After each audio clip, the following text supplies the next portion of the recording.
Hello, welcome to Shipwrecks. I'm Ghost in the Hella, and today we are finally playing ValiDate Struggling Singles in Your Area. I'm very excited for this game. I have been kind of keeping my eye on it for a while, following the team on Twitter and everything, and it's been just really exciting to watch. And the art looks gorgeous, the characters sound really interesting, the team seems really cool, so I'm just very, very excited for this one. Please let me know how I am looking, how I am sounding, if the game audio is too loud, not loud enough, etc. And yeah, we'll dive in. Let's get started. And Voshana's here. Hey, Voshana. Hang on, I've got a cat hair on the camera. All right.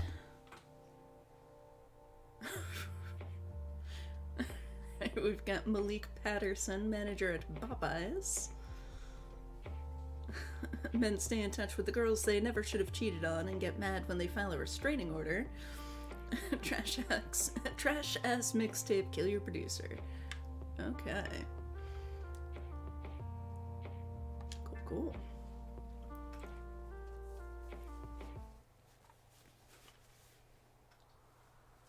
I just love the aesthetic of this.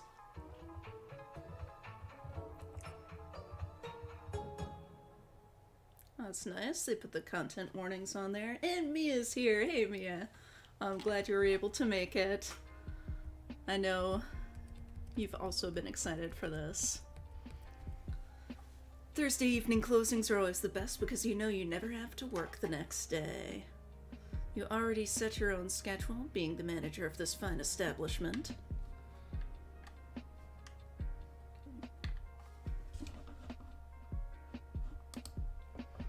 Your boss always complimented you on how well you ran this place while keeping it somewhat clean.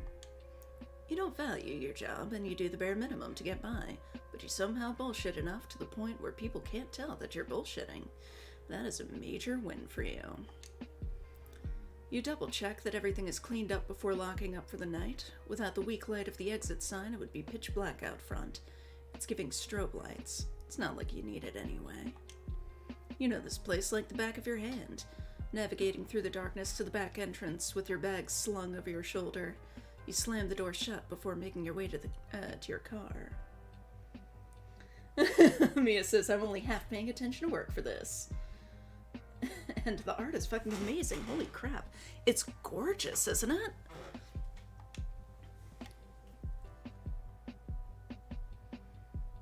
The parking lot lights illuminate the path towards your car, the lone car in the empty parking lot of the Popeyes side. You glance over and see a few cars scattered near the bar. Your feet stop as you ponder grabbing a drink before you head up. Driving under the influence is probably not the best idea. You've already got a bottle of Benny at home with your name on it. You do have tomorrow off, so you think you can drink on a weeknight without feeling too much guilt. Seems legit. Besides, you haven't had a chance to work on music all week, and a bit of sipping whilst doing so won't hurt anyone. You keep it moving. Your phone. You dig it out of your pocket to see who thinks they can text you this late. It can't be the group chat because you always have that muted. Mia says, Popeyes. I cannot. That's pretty good. No disrespect to the homies, but your phone is too busted to handle all of those notifications. You do manage to check it every few hours, even while at work, though. It's Alice, baby mama number 2, texting you. Oh. You really want to do nothing more than put your phone on Do Not Disturb and head to your car. But she knows where you live, work, and hang out with your homies, so you decide it's better just to hear her out. I didn't see a way to choose a different character. I just kind of started with Malik. It's possible there were others. Oh, she's cute. Hey, mind watching Rio tomorrow? I got a concert tomorrow evening. Alice Brown, rapper, Malik's ex-girlfriend, and mother of Rhea Patterson.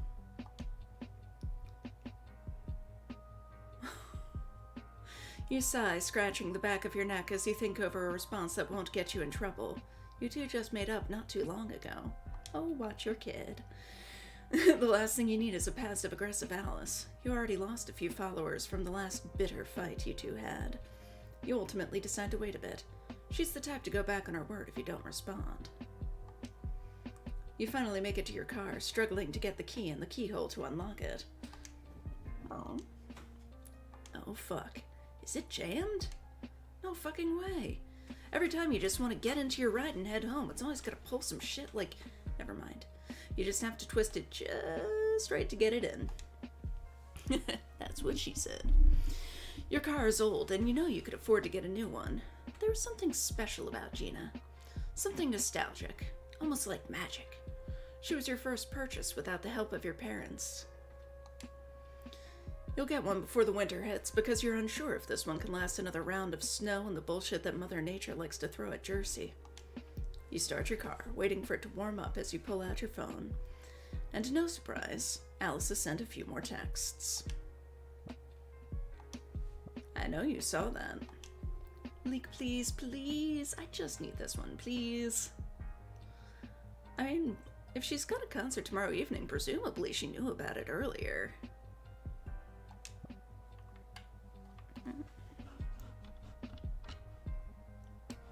There we go. I'll pick her up on Sunday. I work on Saturday.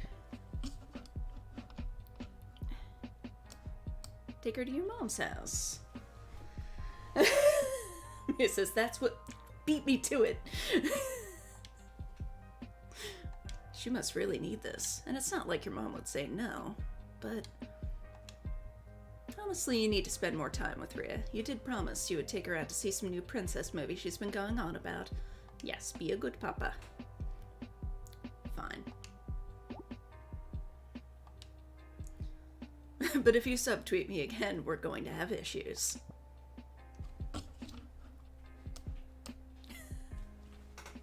Hey, Rain. Welcome, welcome. I promise. Can you mute for a second? Yeah. Hang on, I need to mute for a moment.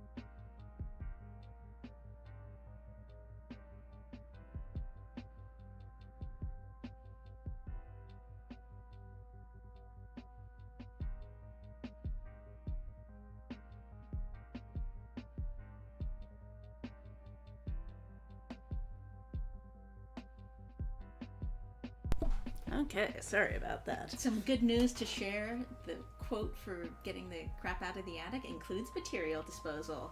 Nice. Yay! Woo! All right. So yes, Malik has accepted. He was always going to say yes. Oh wow, it's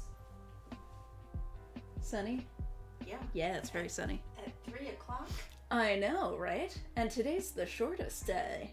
Weird. Yeah. Oh damn! I should have done the Night in the Woods longest night thing today. Damn. Oh well. Oh well. Maybe next year. Maybe next year, yeah. After all, she's the woman you consider your first love. And Rhea, the daughter you always wanted. But Alice had different plans. She didn't want to be a mother after Rhea was born and her rap career started picking up. And you grew jealous and began fighting with her over the smallest things. Ever since then, your relationship has been on a melting iceberg. And one of these days it's going to dissolve, leaving you both drowning. Rhea wasn't your first child, but she was the first one you felt a connection to. You know that's fucked up to admit, but it's really the truth. Maybe because she was a product of everything you always wanted. A child to a woman you loved, and even though she was an accident, you still cherish her like she was meant to be here.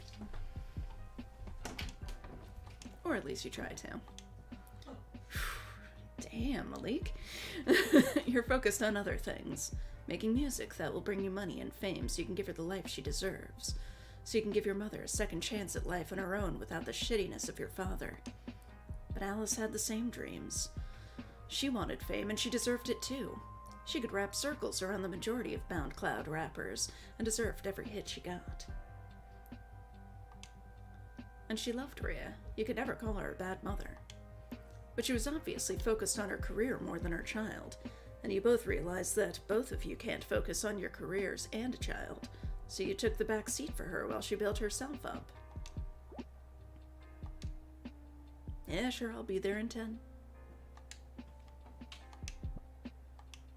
Thanks, I'll make it up to you, I promise. It says, wait, what? Dude, what the fuck? Yeah, that's not the best. Oh.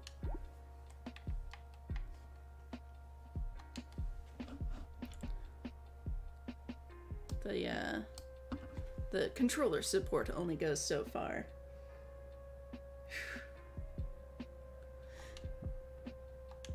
Don't get your hopes up too high. Damn. Sure applies, but you don't bother looking. Knowing her, it was probably a witty remark or a bunch of emojis. The thought of it makes you smile, sitting up straight as you pull off in the direction of her apartment. Yeah, he needs to pay more attention to his kids. Absolutely. He is quite young, I think, but still. Still.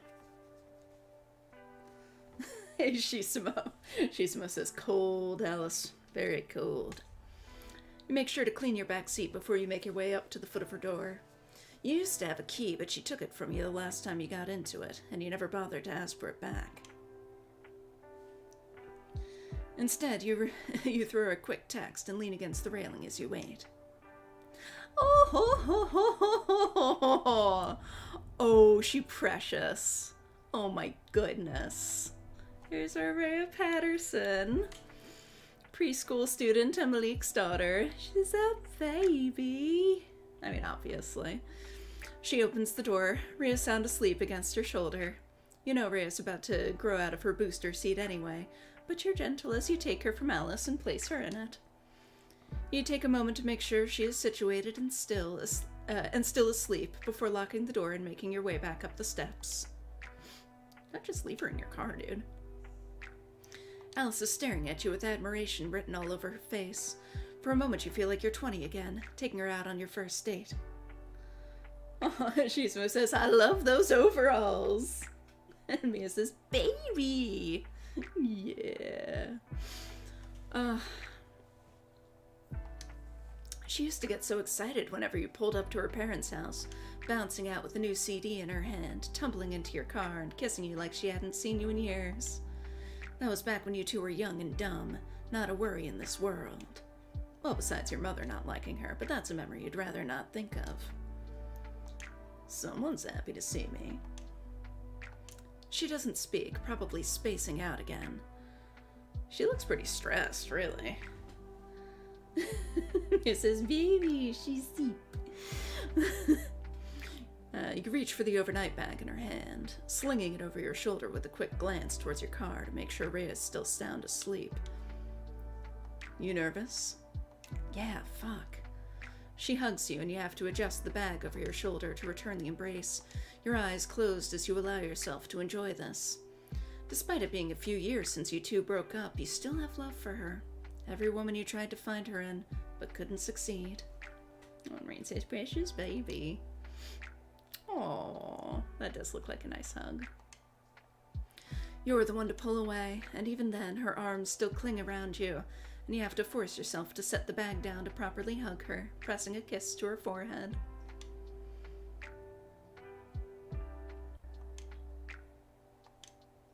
What if this is the one? What if this is my big break?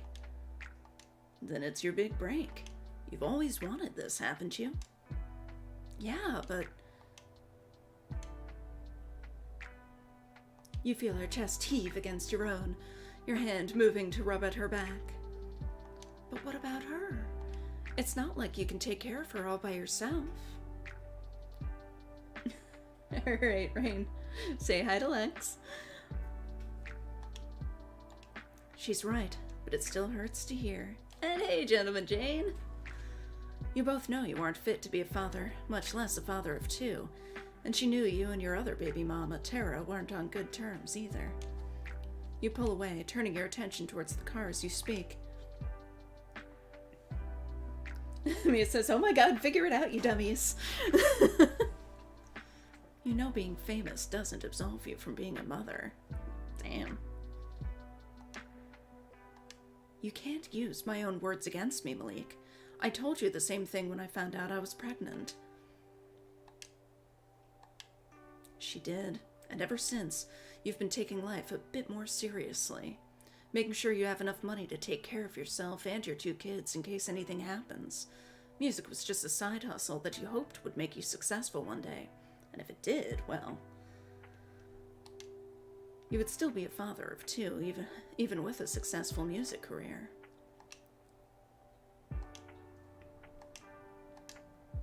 Alright, I should go.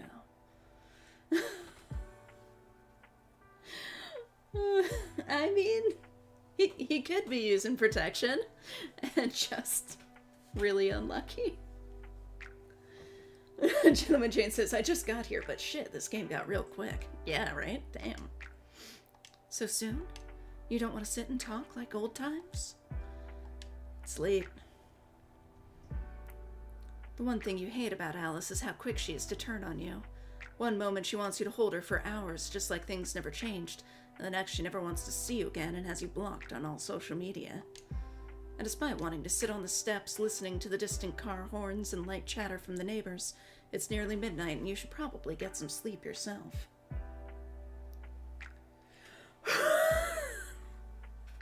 Mia says, being famous doesn't absolve you from being a mother, says the guy who admits he only cares about one of his kids. Damn. Yeah, I wonder if we get to meet his other kid at all. Call me after the show or whatever. Yeah. I will. She looks upset, but you can't really do anything about it. Well, you can, but you just don't want to. Damn, Malik. It may be selfish of you, but you have things of your own you want to do, and you're unsure how much time is left before your body shuts down on you. Dude, you're what, 26? You give her forehead one last kiss before picking up the bag and slinging it over your shoulder. Once you reach the bottom of the steps, you look back to see her still standing there, leaning against the doorway as she looks at you. Her usual smile, the smile you fell in love with all of those years ago, is gone. You feel guilty, but not guilty enough to do anything about it. You toss Rhea's bag beside her before getting in the driver's seat, shooting her one last glance before driving off. The ride home is short, but it gives you some time to think. A stoplight switches to red. You stop and glance back at your sleeping daughter in your rearview mirror. A piece of hair falls over her face, and you reach back to sweep it out of the way. Your life is in your control, yet you continue to make bad and selfish decisions. How long before that catches up to you? Aww. Precious. Okay, so far the kid is my favorite character. And all she's done is sleep.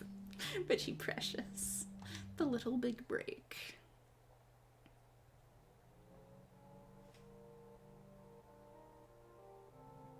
Ooh. New struggling single in your area. Yolanda, 28. Hell yeah. She seems cool.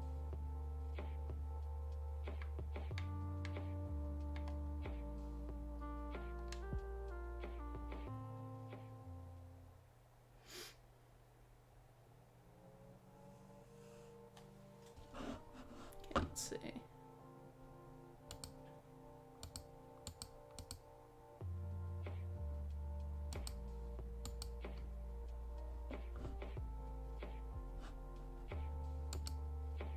Yeah, I'm not seeing a way to select others.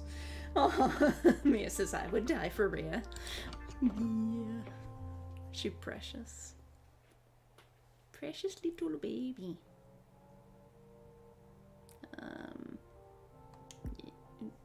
Wait, did I?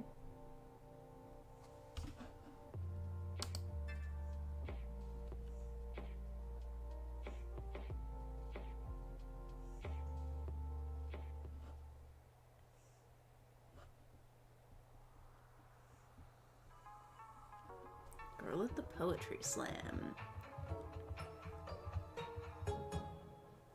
Okay, content warnings, drugs, misogynoir, and I missed the last one. Conspiracy theories. Okay. In the past few months, you've gotten a better understanding of how life has been treating you.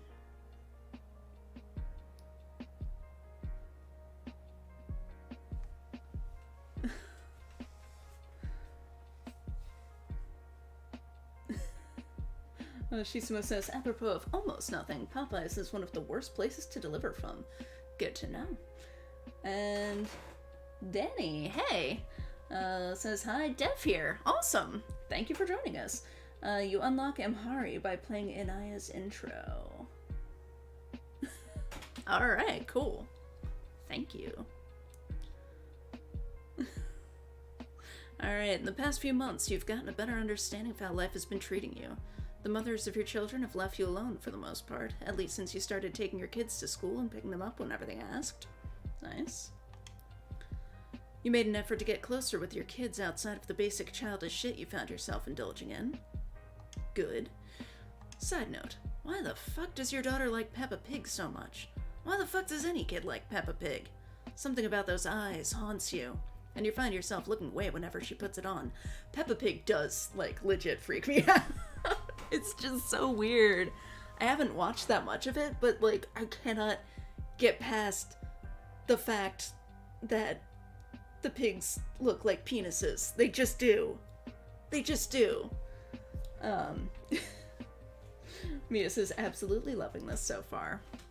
Same. But the one thing you still find troubling is the trajectory of your rap career.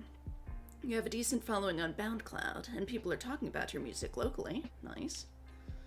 Maybe because you've sort of shifted from serious rap to comedy rap, doing stuff to appeal to the big buck crowd you've begrudgingly accepted.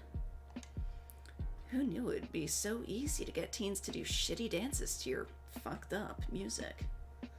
Well, Gentleman Jane says Peppa Pig is sometimes funny. I will take your word for it. I've seen it come on. I've seen it advertised. I don't think I've ever sat down and watched an episode because, again, every time I see the pigs, all I can see is penis face. And I just can't get past it, and I can't, like, enjoy the show because that's all I'm thinking. It's like, oh my god, did they not see this? Like, did the designers of these characters not see that Peppa Pig is literally just a penis for a head?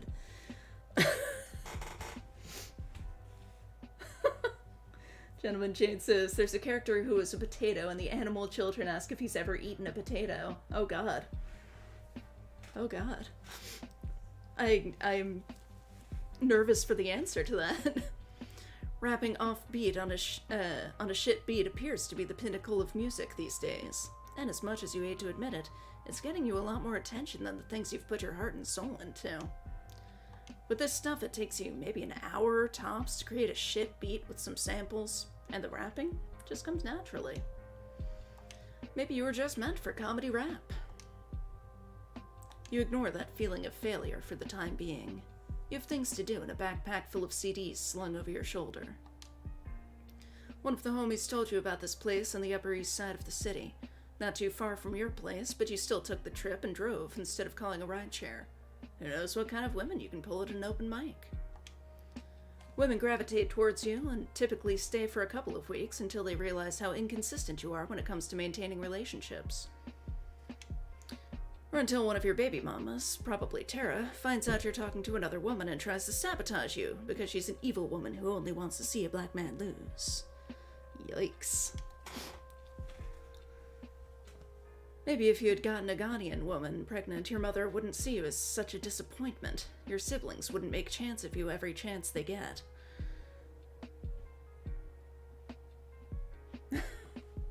Oh, the potato doesn't respond. Lots of jokes like that. They go over a kid's head, but good for adults. Shenna says, I didn't see it before, but now I can't unsee it. I don't know how you don't see it. It's all I can see. You've dealt with enough favoritism growing up. What with how much... So there's a way to watch Peppa Pig without seeing penises? Apparently. What?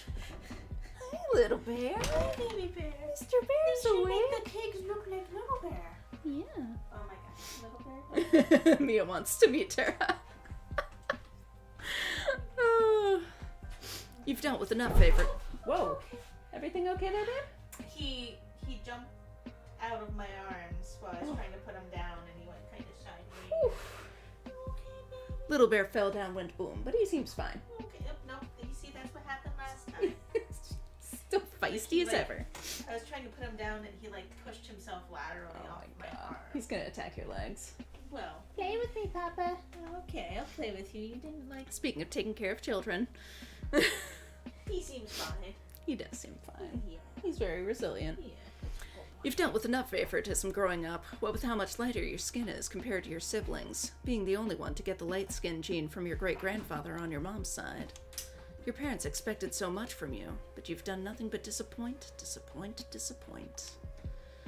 A light-skinned disappointment. Yet Alice was different. She never saw your flaws. She was your first love, the woman you wished your mother approved of. They never got along. You've known Alice since you were in high school, but didn't actually start talking to her until you both graduated. Becoming local rappers brought you both closer, and soon you fell in love with her, but the love never felt mutual, no matter how much she tried to convince you that it was. You knew her love wasn't for people, but for her craft, and it showed more when you got her pregnant and she didn't seem to care about the child you both had. Then how come she's the one, actually raising the child you both had? You can't think about that right now. You're already an hour late to this open mic, and if you sit in your car any longer, someone might call the cops. You enter the salon? Yeah, this is a hair salon, but instead of the usual chairs and mirrors, it's rows and rows of folded chairs. The ceiling is littered with spotlights. Bright red neon lights shaped like roses hug the walls. You'll come here with your daughter one day. Or you should, at least. She's been asking for braids for a while. You find yourself lingering at the doorway, not wanting to disturb the person on stage reciting a slam poem, and not a very good one. You attempt to find a seat. So you wait, listening for a moment before realizing you ultimately are not that interested. The bag on your shoulder is slipping. You move your shoulder to adjust it. Sorry, babe. Can you mute for a second? Let my doctor call me back. Okay. I've got to mute for a minute.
Okay, I have sound back.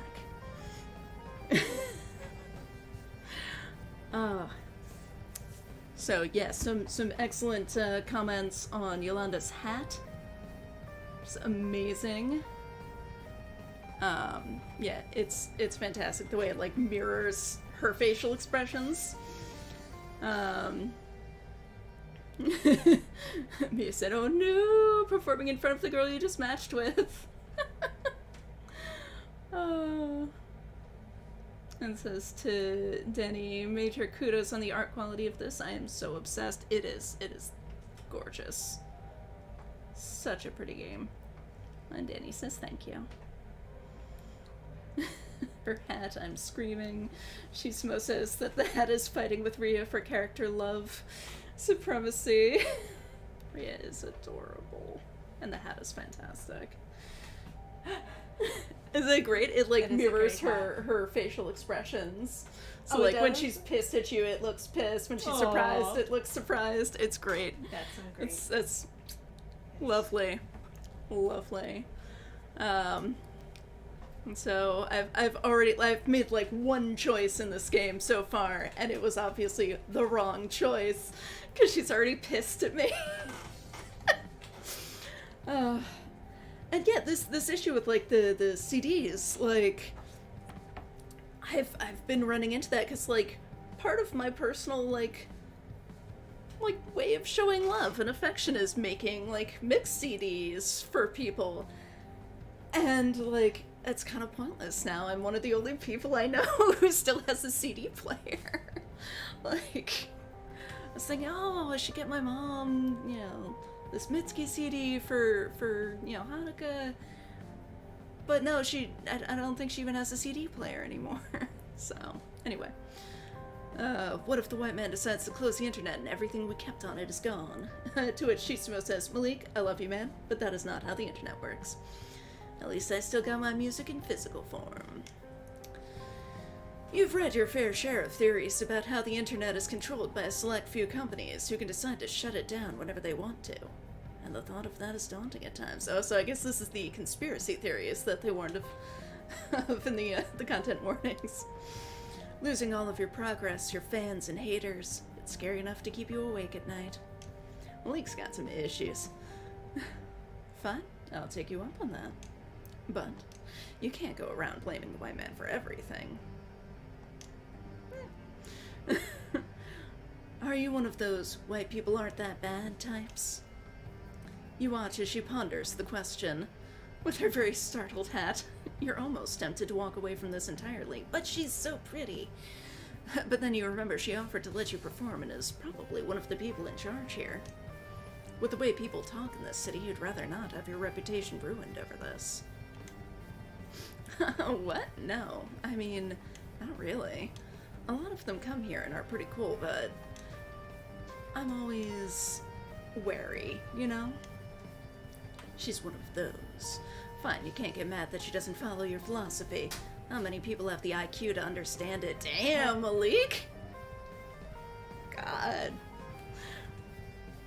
Condescending. Yeah, I get that. Sometimes you think everything is going great, and then bam. They can't take you home because their parents don't like us. I'm sorry that happened to you. That's really shitty. I've had my fair share of my Korean grandmother being like that, until I have to remind her that I'm black. You let out a small laugh at that, reaching a hand up to rub at the back of your neck. You have a little more in common with this woman than you thought you would. Still, you're treading carefully with the words you say. You can't give her all of you yet. I mean, you did just meet her. Malik, please. My mom is the same way. Always wanting me to bring home some Ghanaian woman. She still hates my baby mamas, but treats my kids like her own. They're with her right now. Well, it's nice that he's upfront about having kids.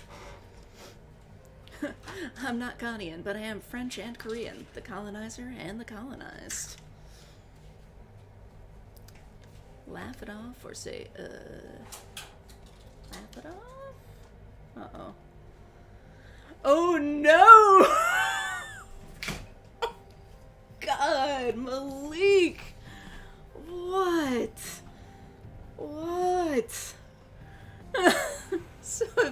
fuck you, would you be considered colonizer pussy? Oh my god, Malik! Oh my god! Oh no. Oh, I am making so many wrong decisions. Are there any right with Malik? Like, are any of his decisions not fucked up? Not that I have a problem with that as long as the homies don't know. Oh my god, dude. It ain't like I'm fucking a white girl again. That was one-time thing. Just once, and you were still young when you did it. Dude, you're still young. You're 26.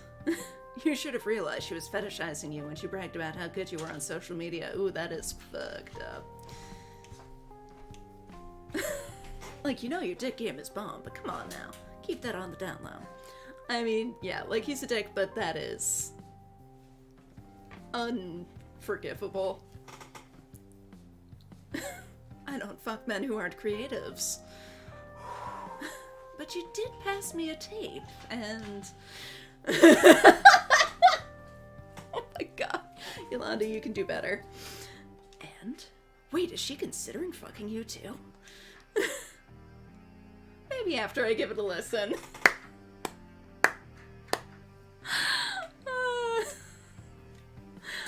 Oh my god. Oh, Danny says, I'm so sorry, he is so awful. He's at least entertainingly awful. You know, if everybody was... if everybody was likable in a video game, then what's the point, right?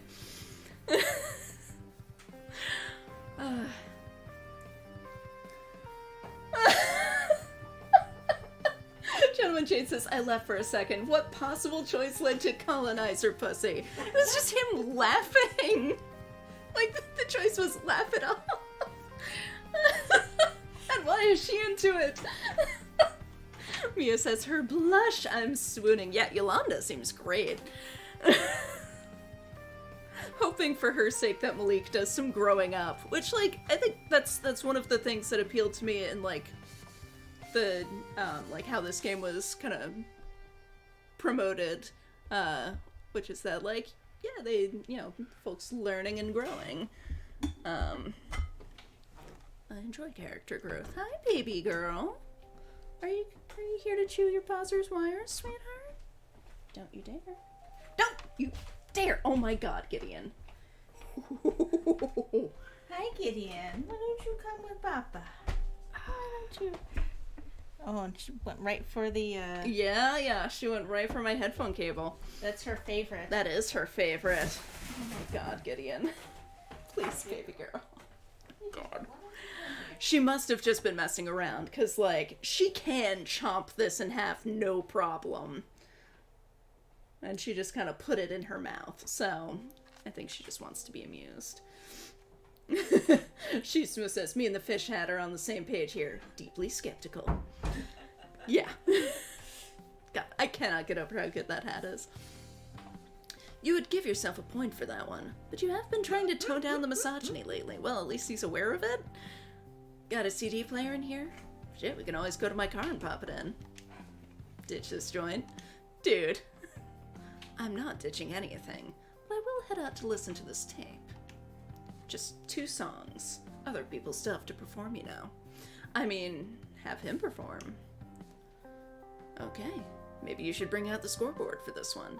You always like to log your accomplishments. Oh my god, dude. And so far you've had 2. Dude. Shouldn't be a competition. Oh my god. I cannot believe she's actually going to the car with him. Yolanda, you can do better. You lead her in the direction of your car after passing out a few tapes to people in the back row. She didn't comment on it, so she's probably seen it before. Your car is cleanish.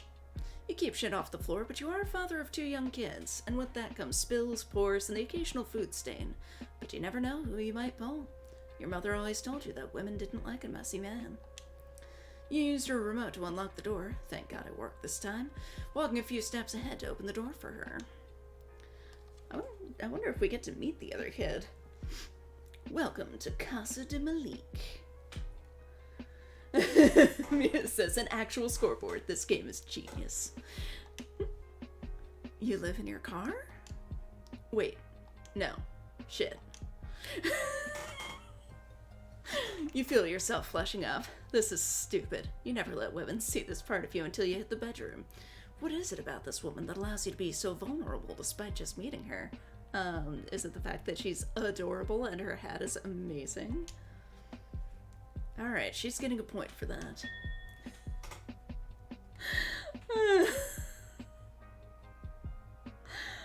Malik 1, Yolanda 1. Is she a witch? You heard those were real, dude. Your African mother always told you to stay away from them. I'm sure witches can be very nice people. You ignore the voice in your head as you put in your tapes, skipping to one of your more popular songs. So, what do you think? Don't sugarcoat shit for me. You look like a child about to receive some ice cream as you turn to look at her. She doesn't seem... It's the fish hat. Oh no.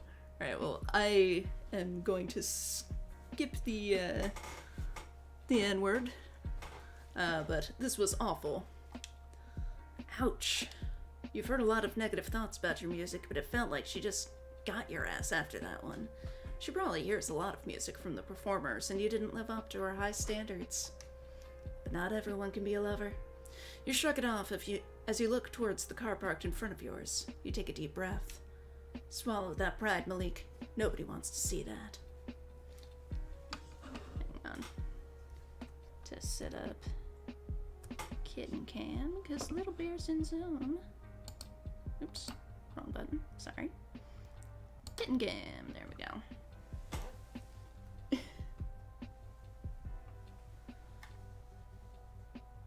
Good boy.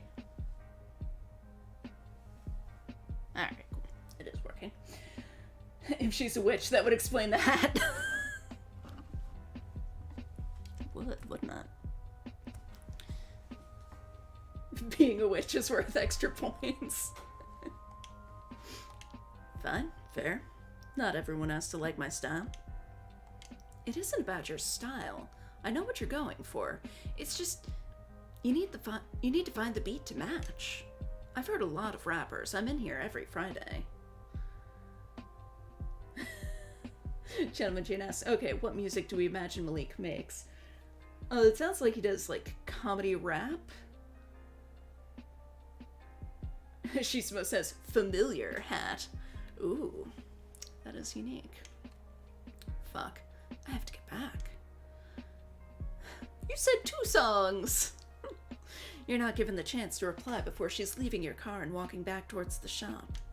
You jog to meet up with her, stepping ahead of her to open the door. You're smooth with it as you lean down to whisper in her ear, the nervousness of earlier dispersing into the evening sky. Now your confidence is in full light-skinned mode. Hey, you gotta use it to your advantage sometimes. I'm not done with you. Oh, that's creepy. Gentleman Jane says, headcanon, it's Shatner-style spoken word covers. Oh my god. Amazing. Okay. Boo, that was awful. Yeah, that was awful. To be fair, it's been a couple of months since you've tried to spit game.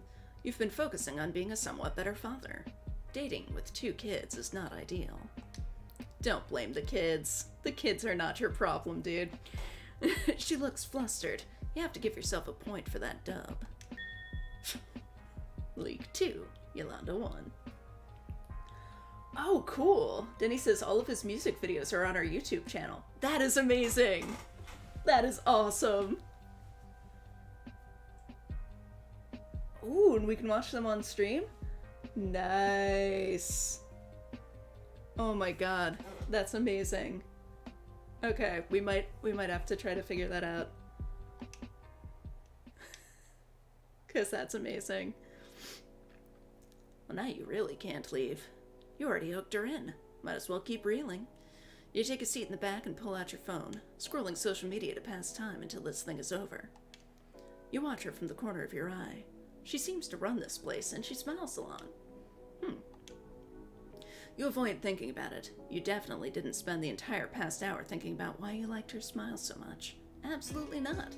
That's lame as hell. The lights cut back on and everyone leaves, slowly but surely. You don't pay attention to them. You got other plans in mind. Malik Patterson will get late tonight. She looks at peace as she clears the set.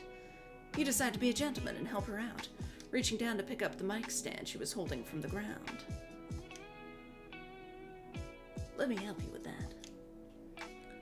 She looks surprised when you help her, but you don't pay it any mind. It's all part of the charm. You pick up a few more mic stands, placing them where the others are grouped near the back. You know, you don't have to do this. You could have left when everyone else left.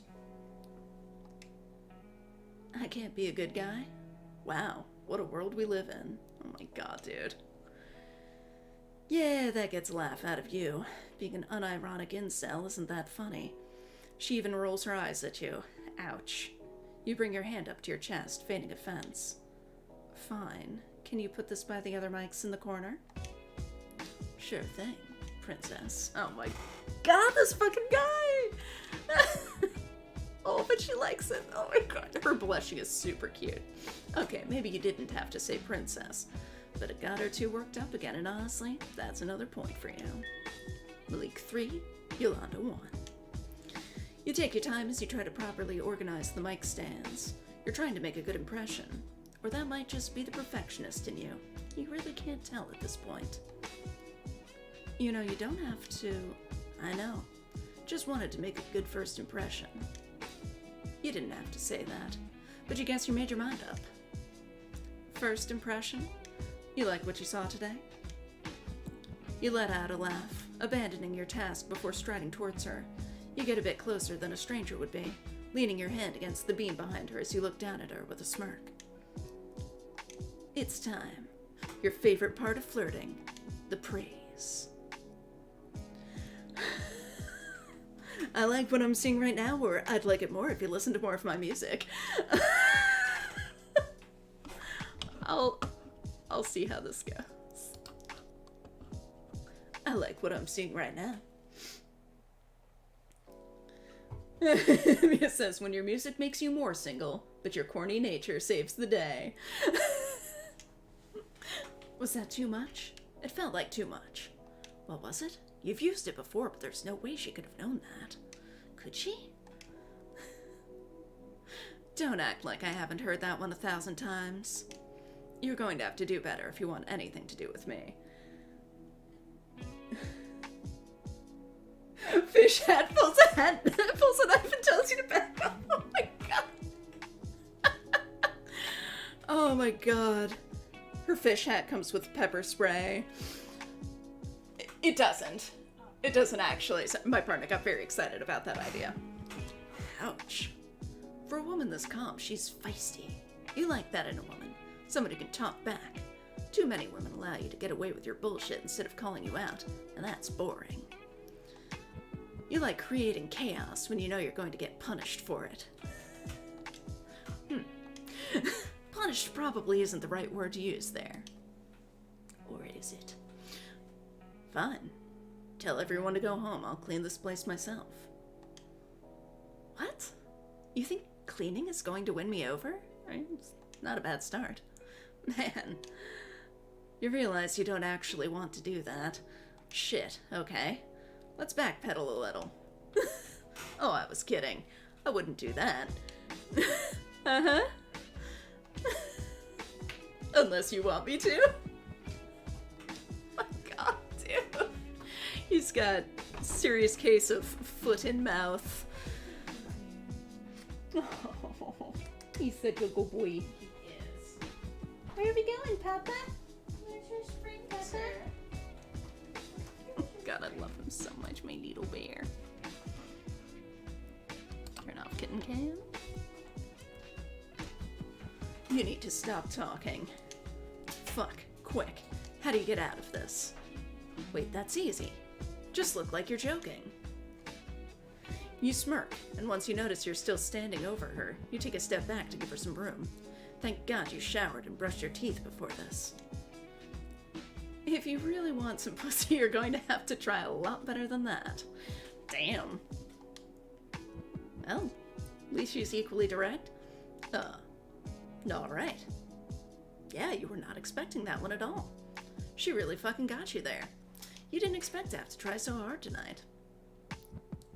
I mean, she's clearly a woman who knows her worth.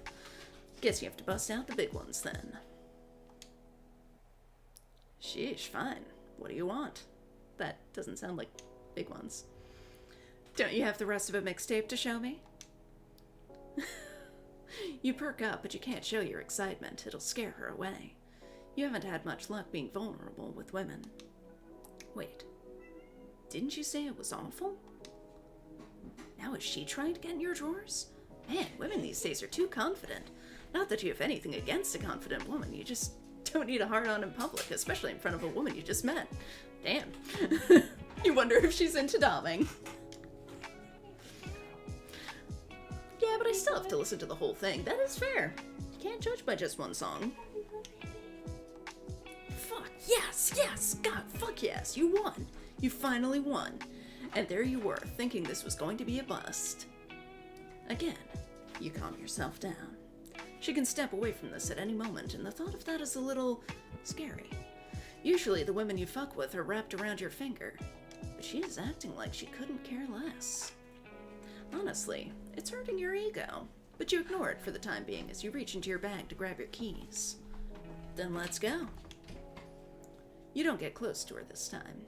You dangle your keys above her head instead, like a dick, realizing she's not as short as you thought she was. You could just lean down and...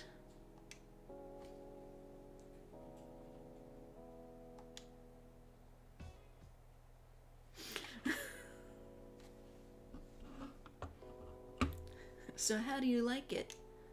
Do you smoke? What? You're in love. You're literally in love. You haven't had a girl impress you like this in years. You're staring, and you know you're staring, but fuck. Fuck. Okay, Malik, come on. You can't sit here with your mouth hanging open like a fish, like her hat. You close it and grin instead, sitting back before you speak. Come on.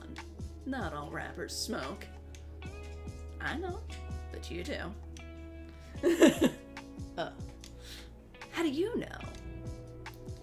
She reaches in between your seats to pull out a honey butch wrapper you probably forgot to throw out. Fuck. Touché. You reach into your pocket to pull out a lighter, one of your specialty ones that you remove the safety off of.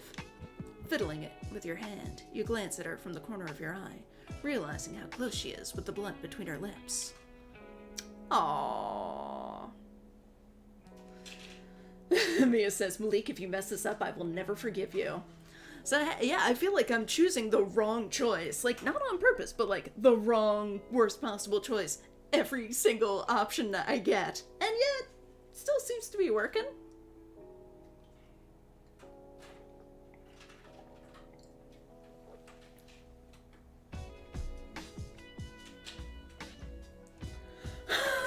I can't believe I didn't notice that, gentleman. Jane says, holy shit, that hat had red eyes when she got the blunt. Oh my god. The light-skinned player in you comes out in full effect, almost like there's a full moon out. You quickly remove the blunt from her lips, your free hand moving to cup her cheek, tilting her chin slightly as you kiss her. There is no hesitation. Hi, baby girl. Do not chew on my wire, please. I love you, Gideon. Please don't chew on my wires. She's returning the kiss like you two are in a long-term relationship, and she's just been reminded of the reasons why she loves you. It's like you're kissing Alice. Oh! Yikes. Gideon. One moment. I need to deal with this cat. Baby girl. Baby girl. Baby girl. What are you up to, you little weirdo? Come here. Oh my god, Gideon.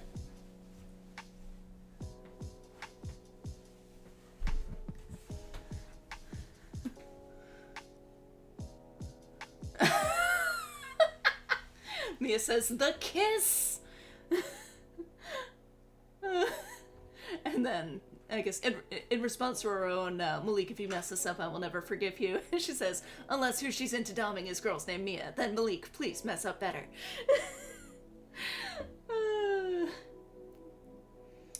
Shisumo says, the hat keeps its eyes open during the kisses. Oh, huh. How about that? And also, random thought, do we know where this game is set? It's set in the fictional Jercy City, which I'm assuming is, like, kind of like Jersey City, but spelled slightly differently.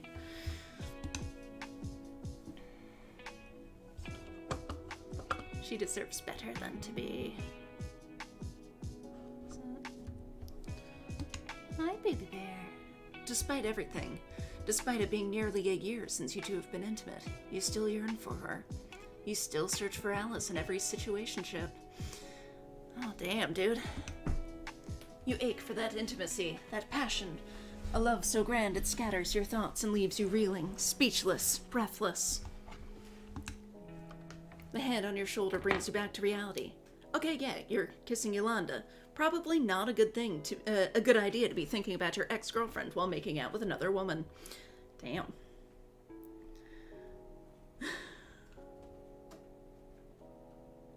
Oh, the steering wheel's on the wrong side. Huh. Maybe it got flipped.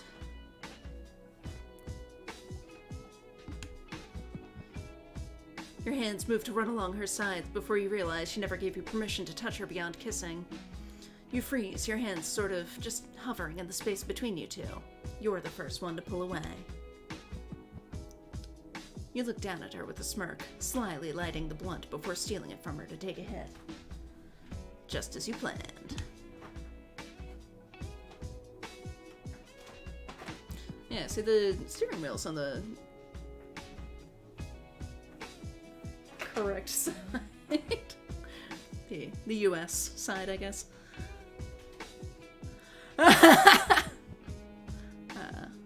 So yeah, I guess it probably just got flipped in the kiss shot.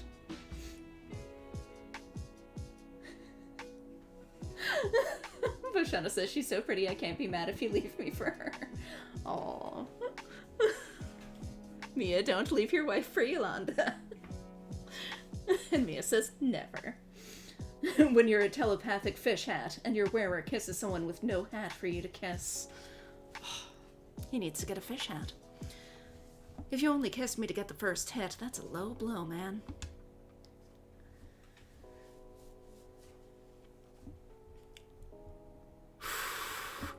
Low blow?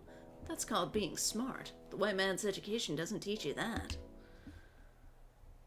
White man's education? You let out a laugh, exhaling smoke out the window. She has been a little too critical of your ideologies for your liking. Most women don't even question it. But again, she isn't like most women. It's almost like something is wrong with her. Damn, dude!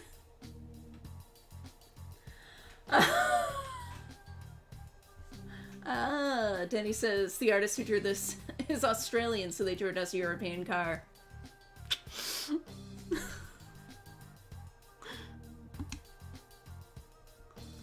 Ooh. Joke about it or question her? Oh god. Ooh, this music is good.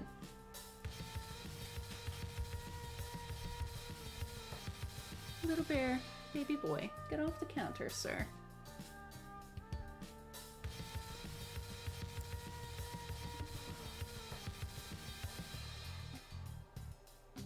I feel like no matter what I choose, he's gonna be a dick about it.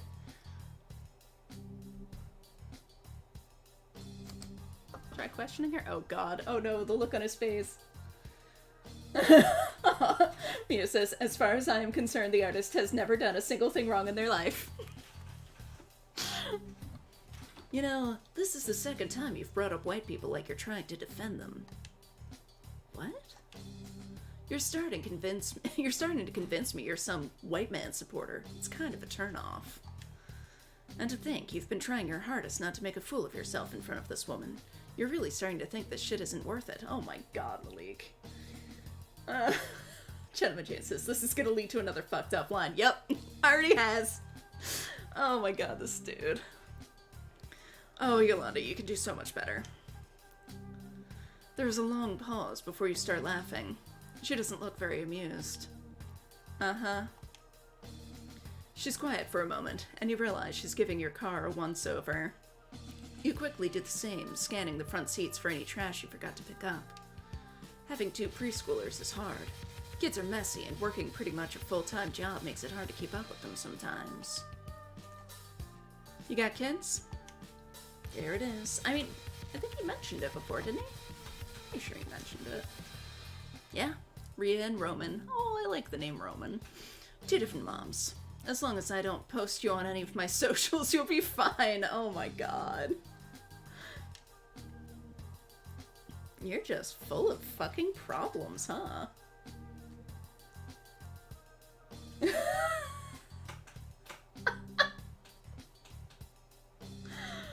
Oh my god.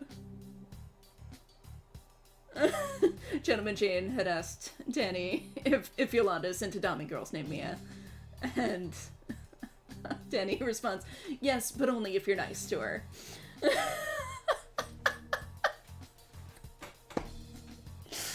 Oh.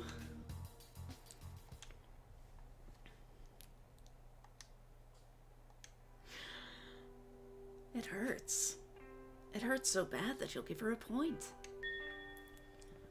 Malik 3, Yolanda 2. I think Malik's scorekeeping is a little biased, because I'm pretty sure Yolanda's winning. She's right. You are full of problems. A lot of fucking problems. Too many to write into your lyrics. You can never properly articulate them, and maybe that's why you never excelled in personal rap. Huh.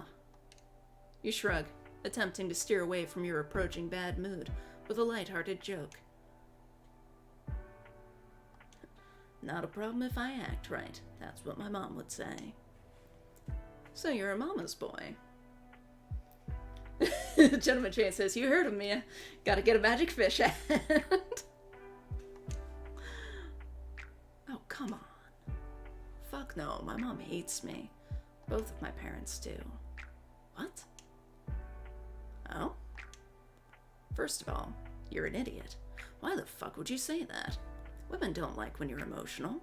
You've had women express how emotional weakness is such a turnoff, and you typically don't last long with them. Aw. You try not to talk too much about your personal life to anyone, so why was she different? Probably because she's awesome and probably likes emotional vulnerability. You can get out of this. You always manage to find a way out of every bad situation you put yourself in. It isn't that big of a deal. Wait, she's showing interest? It's like she wants to know more about the fuck up family life you have. Sure about that? You even gave her an out and she still kept pressing. You hope she isn't one of those healing therapist types you hear about on Bitter. Oh, baby boy, what a good brother. Next thing you know, she's going to pull out crystals and suddenly you'll get a nosebleed. You think it over, realizing how bad Cottonmouth is kicking your ass. You reach behind to grab one of Roman's bags, pulling out a few mini bottles of water for the 2 of you. Taking a swig of water, you realize your Cottonmouth might just be anxiety. You're not used to talking about yourself, or really about anything deep, with anyone. It's nothing more than surface-level conversations, something you've grown used to in the years of customer service interaction. Sometimes knowing too little about someone is for the best. Danny asks, can I drop a link of his other kid? Absolutely, please do. I've always liked the name Roman. Did you steal your sister's spot, little bear?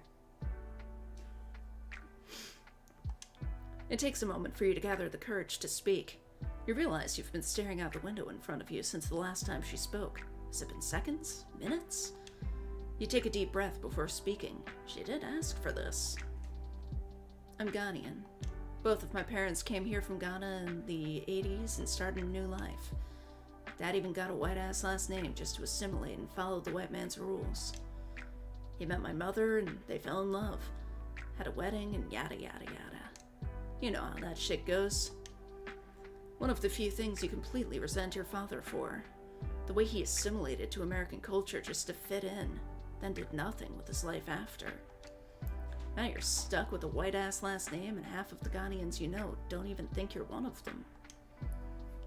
I still think I'm an accident, but growing up, my dad always seemed to hate everything I did. I was really into art growing up, and one day my dad got so fed up with my shit that he banned me from drawing. Damn. Forced me to read books and focus on medical shit. They wanted me to be a doctor, despite my dad driving a cab for 30 years, and my mother being a secretary at the mayor's office. Your mother tried to stop him. She believed in you, until she couldn't fight him anymore. He was a demon in the house. You and your siblings all resent him to this day. I never went to medical school. I got my high school diploma and decided that I didn't want to finish college, because I thought that shit was a waste of my fucking time. I wanted to be a ghostwriter for a long time before realizing that I should be the one with the fame. People should be looking at me instead of the lucky asshole spitting my raps. When you have two African parents who pushed academia on you for so long, and you just don't go that route, they resent you.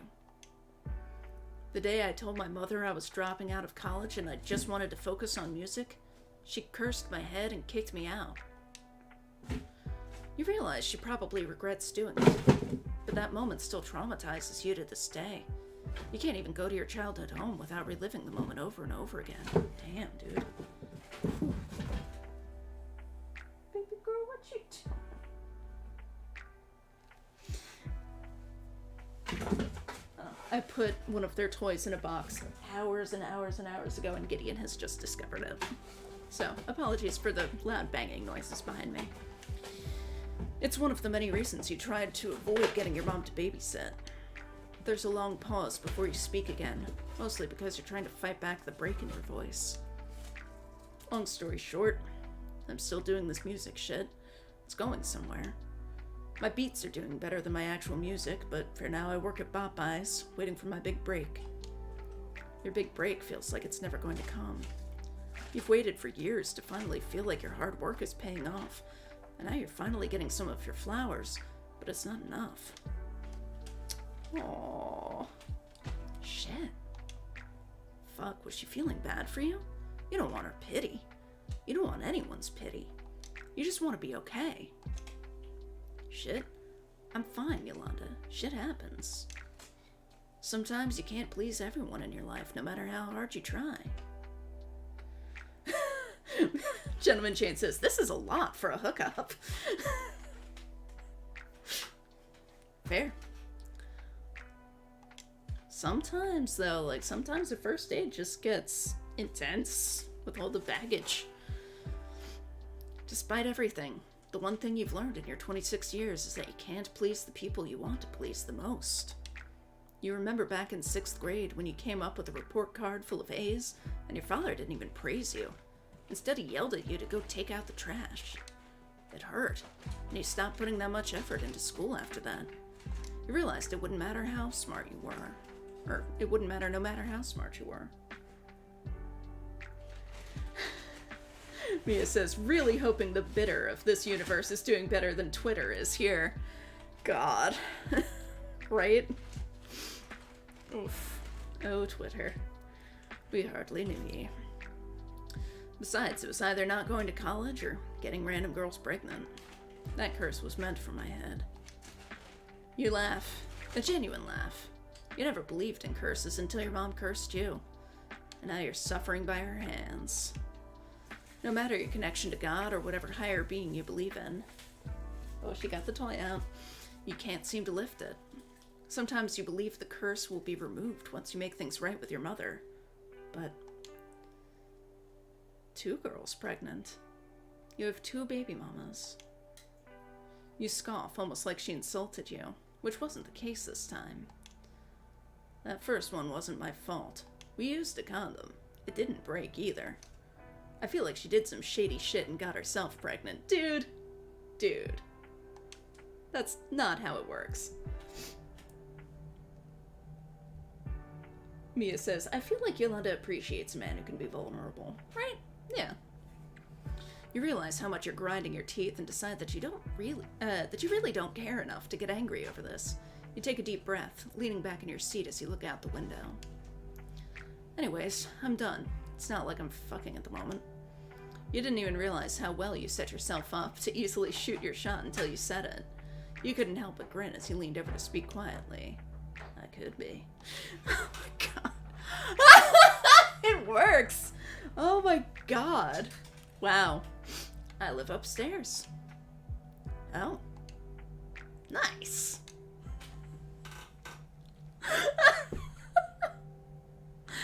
Oh my god. You didn't think she actually lived upstairs. It makes sense now that you're thinking about it for more than 2 seconds. She did look like she ran the joint, so she probably owns the salon downstairs too. You're impressed by her home. But why so many fish? Like, does there have to be 1,000 fish in this fish tank? What the fuck? Fish aside, you take a look around the living room area. It's nice. It matches her aura, or whatever. I mean, she's got, like, fish necklace, fish hat, yeah. Damn, Bia. You live like this? What? All the candles. It's like a bedroom and Faceworks in here.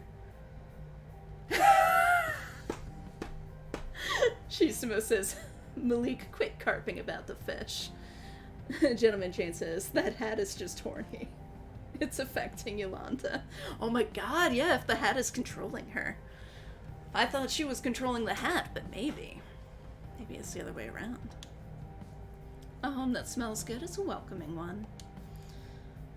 Oh no. Our home smells like cats. Is that welcoming?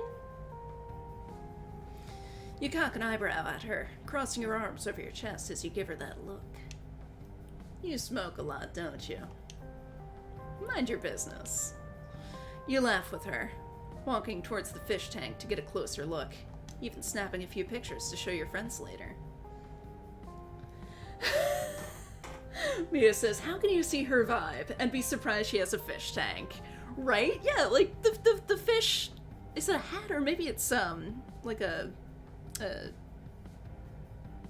head covering? But yeah, like... that being a fish, and then her necklace has a fish. Like... she's fishy, but in a good way. Why would someone need this many fish? Is she some serial killer that gets a new fish every time she kills someone? She'd probably have fewer fish then. Ooh. Vashana says, ooh, maybe she isn't just a witch. Maybe she's a mermaid. Oh, that would be cool. I'd be here for Mermaid Yolanda. Fan art. Are you about to be murdered? So, the only places still open are a pizza joint and this one bodega that delivers. Which one? Her voice brings you back to reality.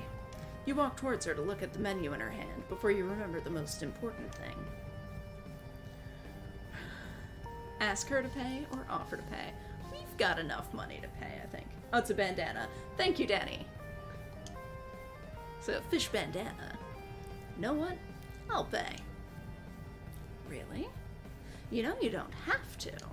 That's fine. I gotta be a gentleman. Oh my god.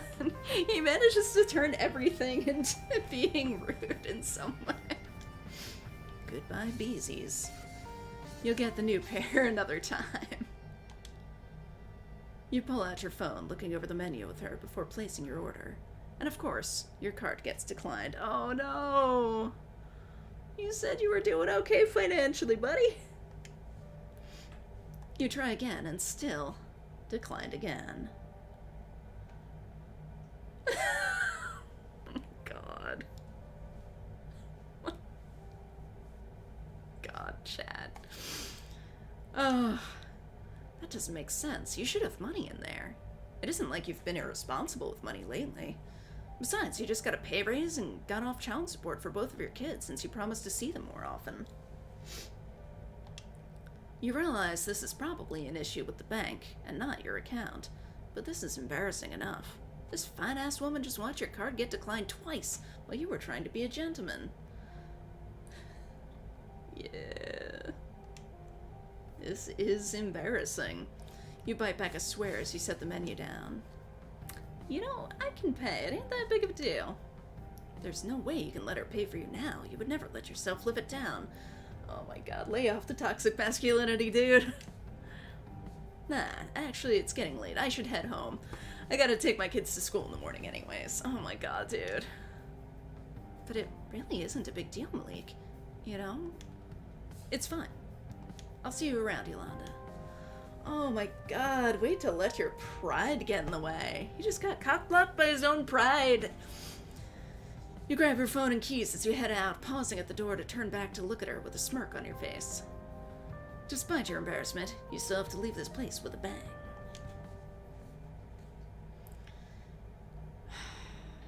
You close the door behind you, but instead of making your way towards your car, you just kind of linger in front of her door for a moment. You really made a fool of yourself, didn't you? Yeah, you can never come here again.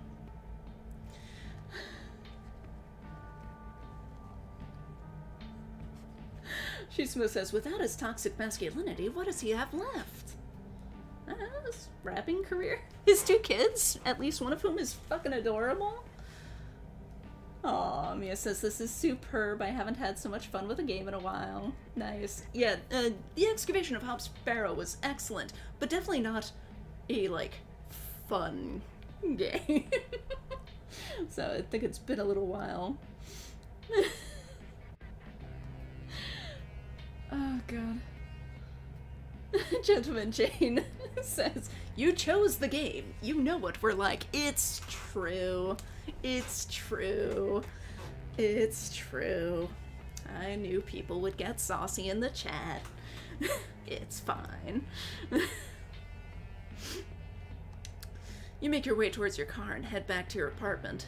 Thankfully, you don't have the kids with you for the night, giving you enough time to reflect in peace. When Rain's back, and she says, oh god, what did I miss? What did I miss? It was a horrifying game. I'm assuming you mean the excavation of Hop Sparrow? Yes, it was horrifying. So good, but horrifying. So good and horrifying. It's a horror game. It's supposed to be horrifying. God, what did Rain miss? Did you leave before we met Yolanda? You might have missed all of Yolanda, who is amazing, by the way. Oh no, I got the bad end! Thankfully there's autosave so you can load up from your last save and continue on. Awesome! Oh good. Yeah, I made so many bad decisions, I tried so hard. I really wasn't trying to sabotage. Oh god.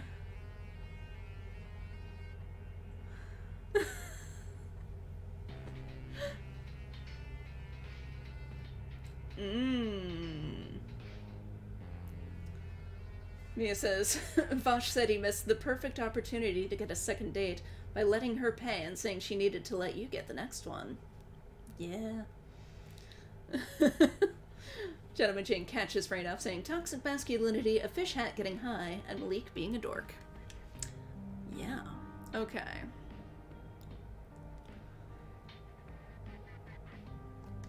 Okay, let's see.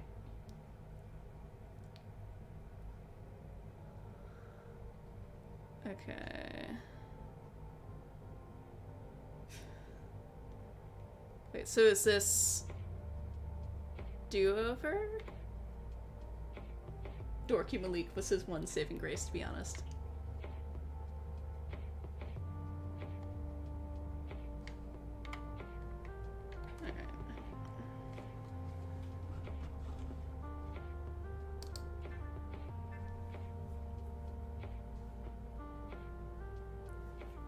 Okay, so it auto-saved back at her apartment. Oh no. Let's see if this is far back enough.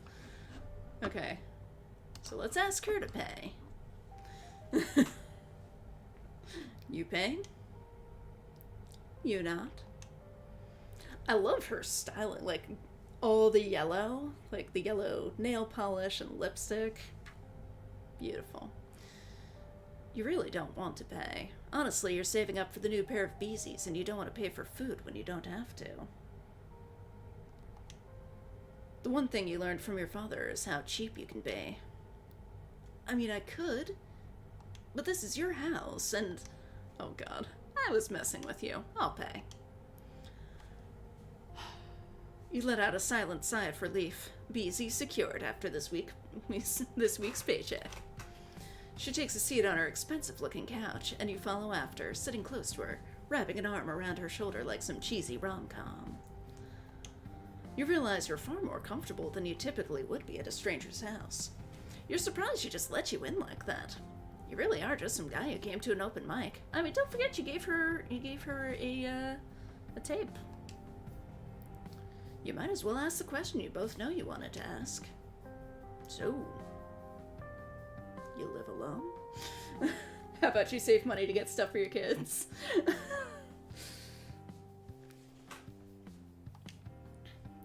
Besides the fish? Yeah, pretty much. A full-on grin, followed by your attention darting back towards the rather large fish tank. She has to have money. This is impressive. And fish are fucking expensive. Like a big old fish tank like that? Why so many fish? Who needs kids when you have a shit ton of fish? There's like 700 in here. Holy fuck, that is a lot of fish. Oh. Thank you, Danny, for the advice. Some routes give you an ending depending on your choice, and some do it by a point system. So it's best to manually save at the first choice of a route so you can easily load up. Good thinking. I always forget to save. I'm like horribly bad at remembering to save.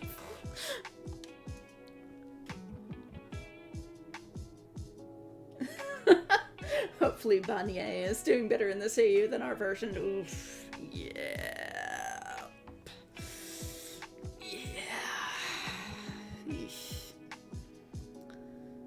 And I know every single one. Damn, that is impressive. Okay, that's impressive. And kind of hot. Why is that kind of hot? He does not look like he trusts those fish. Rain says, that's a lot of fish, not GIF. Sorry, GIF. Really? Sheesh. I wish I had 100 fish instead of 2 kids. Damn, dude! Really? That's cold. Most days that statement is true. It's not like you don't love your kids to death. You just wish you didn't have the responsibility of taking care of someone else. I mean, yeah, but 100 fish is a lot of responsibility too. Not as much as 2 kids, but still. You regret having kids? Don't get me wrong. I love my kids. Just wish I waited, you know? At least until I settle down with somebody I really fuck with. Me and my baby mamas can't even be in the same room for longer than an hour without one of them wanting to kill me. Your biggest regret?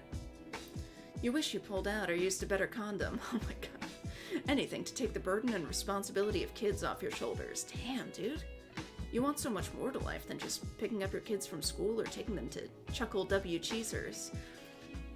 I mean, they will grow up, you know? Like, there will be more to life than picking up your kids from school. Eventually, you're gonna have to talk them through dating. Okay, I think there's a hotkey to save. I can't remember what it is, but it's in controls section in settings.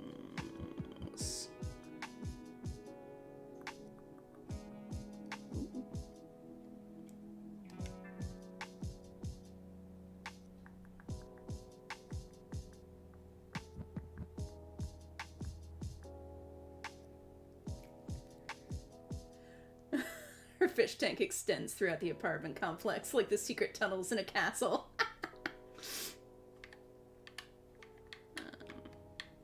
I'll figure it out later. Or unless... No? Yes? I'll figure it out later. Rain says, I honestly hate this guy. Bad end for him. He doesn't deserve anything beyond the first date. Well, we already got the bad ending, so... Okay. Cancel. There we go. Meow. What's up, princess? doesn't that mean you're the problem?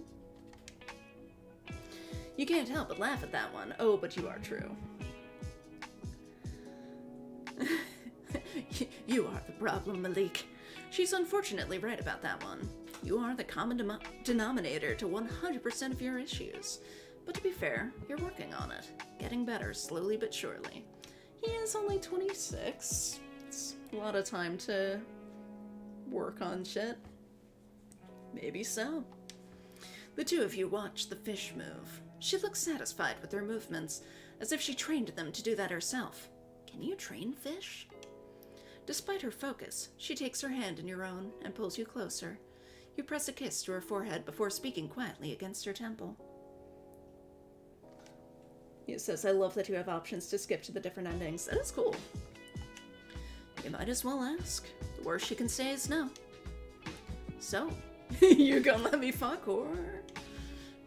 Nah. You weren't expecting her to say no, so it still comes as a shock.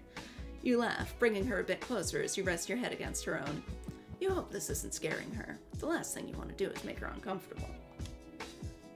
Will you ever let me fuck? You might as well ask. You know how some women like to wait, but you really don't see the point of that. But then again, it has been a couple of months since the last time you've gotten laid, so maybe that's your dick talking and not the sensible person you claim to be. Rain says, girl, you can do so much better. She really can. She really can. Like, I feel like Malik can grow. I feel like he can become a better person. But, like, I feel like she can do better than helping him be a better person. Mia says, honestly, I get struggling with having kids at that age. I was such a kid myself and really didn't start feeling like an adult till my 30s. Seriously, like, I'm 38, I still don't feel super ready for kids. Like, the cats are enough of a handful for me.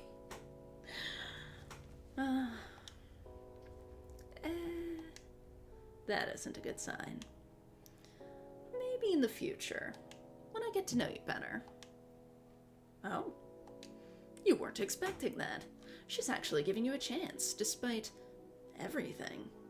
You look down at her, thinking it over before your attention darts back to the fish tank. The more you sit here, the more you realize you actually can't fuck this woman. Sitting beside her, slightly buzzed, the smell of roses filling the room, it reminds you too much of Alice. It reminds you of the times you had together. The only time in your life you really felt like you were in love. You have a certain admiration for Alice you haven't been able to find in any other woman. Yolanda is different, but she just isn't Alice. No one can be Alice, and it isn't fair for you to expect that in other people. You decide the best choice of action would just be to leave. You don't want to pull this innocent woman into the bullshit mess of your life.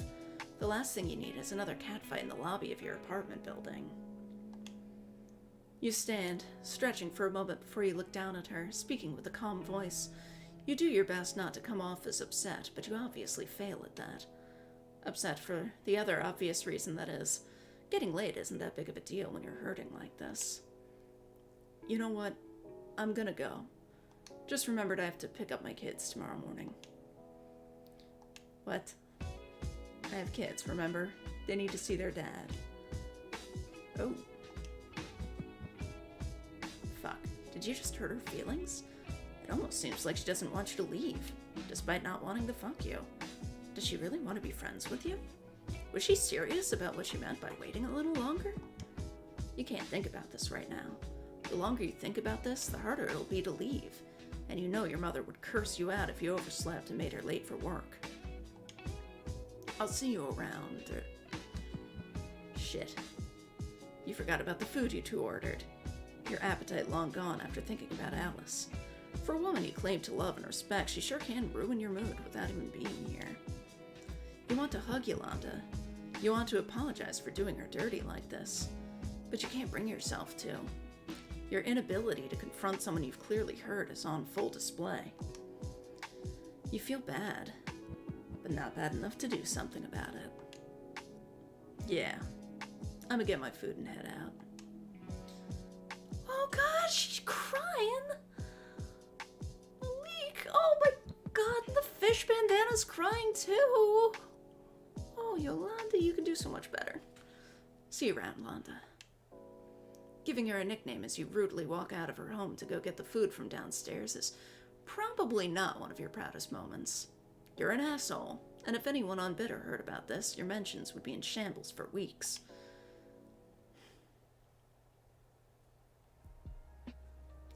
You walk out, making sure to keep the door unlocked to return her food to her. It'd be rude just to put it on her doorstep, wouldn't it? You go back and forth with yourself as you slowly make your way downstairs. Should you go back upstairs and apologize and stay with her for as long as she wanted you to? You just don't understand how a person like her would want to hang out with someone with so many issues. You have way too many issues. Dude, we've all got issues. It's okay. It's okay to have issues. Despite the slow descent down the stairs, you're quick to run up those 4 flights to ensure she gets her food.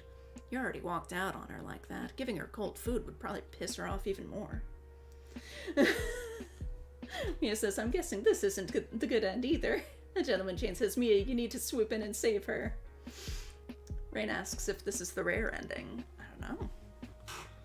Maybe. You stand in front of her door, setting your own food down beside you before reaching your hand up to knock. You stop yourself as you hear the sound of sobbing. Oh God, Malik. Did you make her cry? Yes, she was crying before you even left. We gotta go apologize, right? Shisumu points out, Malik has apparently forgotten that he wanted to stay on Yolanda's good side to avoid getting a bad rap around town. Rain says, this guy needs some therapy. Yeah, he does. You should knock on her door and apologize. Be a good person for once in your life. Fuck it. You knock on her door. You have to make it right. You can't leave a woman crying like this. You might be a man and kind of a piece of shit, but you have limits to how bad of a person you can be in a day. And you think you've already met your cap for the week.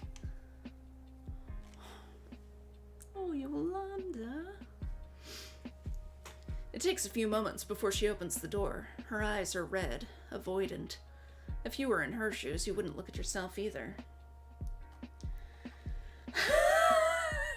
Mia says, me putting on an old-timey diving tank and swimming up through the miles of secret fish tunnels. Oh, God. You offer her the bag with her food after picking up your own. You take a step closer, bringing a hand up to rest on her shoulder, which she quickly pushes away with her own. Her sad eyes fill with disgust. Right says, kind of? And Mia says, fix it! And Yolanda says, don't touch me. He's a blend of Rachel and Victoria. Oh, God. Oh, God. Yeah, he's like the worst of both of them. Oh. With some Warren thrown in there. Your food.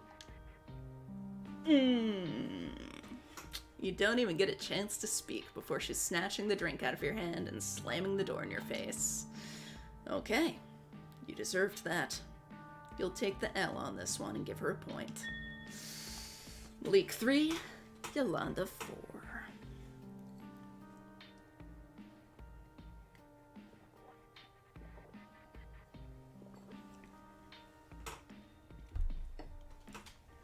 Okay. No kittens on kitten cam. Okay.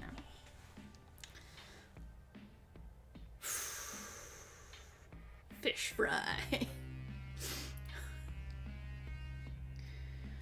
Oh, God. Whoop. Alright. I think I would have had to have saved earlier to get the good ending. So let's see. There was a thing to, like, skip to the...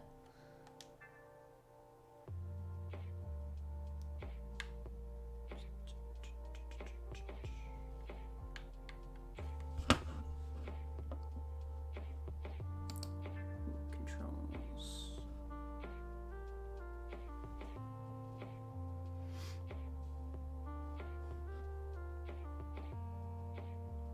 there's a remind. Nice.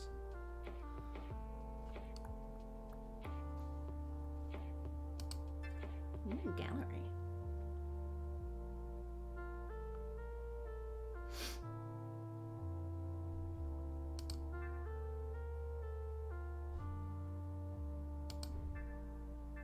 Okay. Where was...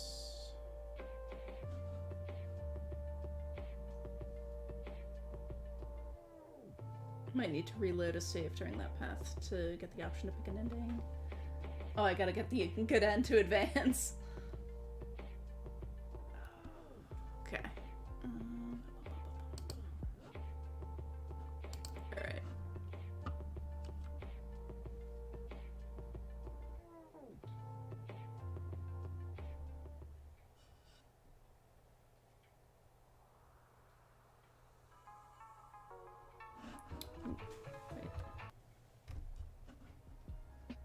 Alright.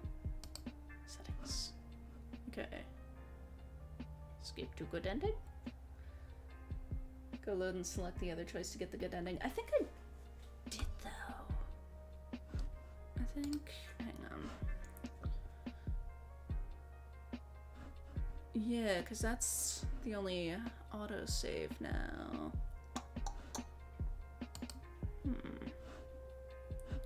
Alright. Let's see what happens here.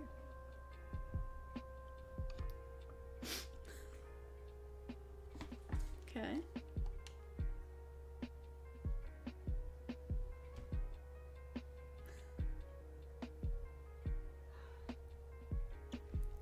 Oh, yeah, Rain, you missed that that Denny is one of the devs. So, yeah, they're they're fine. Devs are allowed to backseat game. It's cool.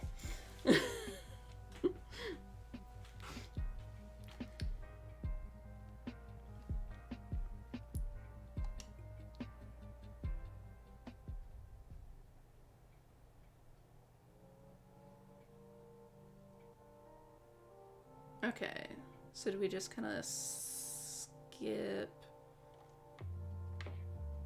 Okay.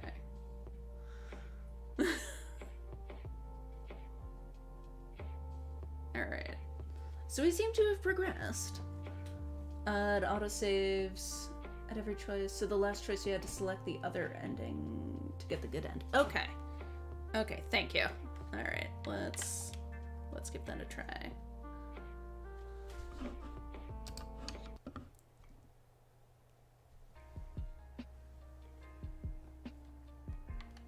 Okay, then.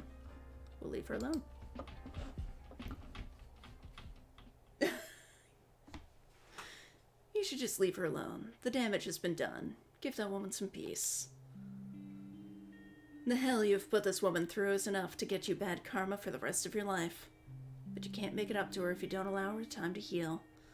The one thing Alice taught you about women is that they need space to process things.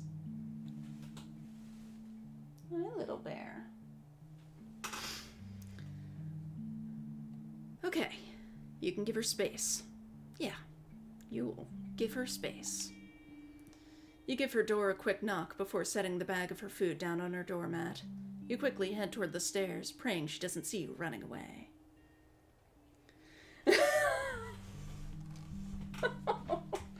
Danny says, sorry for making a damn confusing game. Don't even worry about it. It's great. I am enjoying it very much. You've made a fool of yourself today. You've hurt someone who didn't deserve the pain you brought them. You feel genuine remorse as you sit in your car, munching on some fries as you attempt to find the energy to drive yourself home. You're exhausted. The instant bad karma hitting you like a brick. You deserve to feel bad. You deserve to feel disgusted by your actions. You realize that you would feel a way if someone did this to you. So why would you do it to someone else? You'll make it up to her one day. That is, if she lets you speak to her again. You pray she does. She has a pretty smile. She does. You eventually pull off into the night, the sound of Tupac filtering out over distant sirens and car horns. Fishing for pussy, and failing.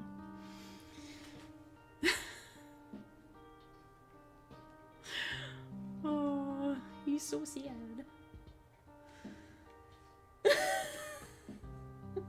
Rain says, sorry for slagging the main characters so much. In all fairness, I think he's only one of the main characters. There's like... yeah, I think he starts off as an asshole, obviously. But I think, you know, growth is part of the game. Is my understanding. Arihi. Cute. Okay.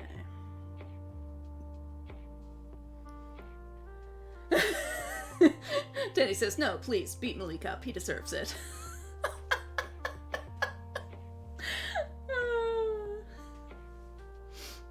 Okay. Oh, he's a marriage counselor. Oh, wow. Okay, then. Impressive. I guess good ending just means the ending that gets you to progress to the next thing. Befriending another man. Hey! And there's Danny. Content warnings. Homophobia? BVS pharmacy. You're in a committed relationship with making bad decisions. A man with no moral compass, influenced only by the teachings of your grandmother. And even then, you can feel the earth shift as she rolls over in her grave every time you make another terrible decision. Rin says, he's gonna run from him so fast. And she says, oh gods, Malik needs therapy, but not from his boyfriend. Oh god. Like today. One of your baby mamas, Tara, decided she was going to take you to court if you didn't buy diapers, but you were pretty sure she just wanted money to get her nails done and not the actual diapers. Right, says, sorry, I don't hang out with potential clients. Roman is nearly 4 years old, and kids that age are mostly potty trained, right? Yeah, pretty sure. Mia says, when your last date was so bad, you have to go for a therapist next. Oh, God. You weren't meant to be a father. I mean, that I believe. Voshana says, hopefully he doesn't bring up Alice. You were meant to be a rapper, or to be famous one way or another. You have the whole formula for a rapper.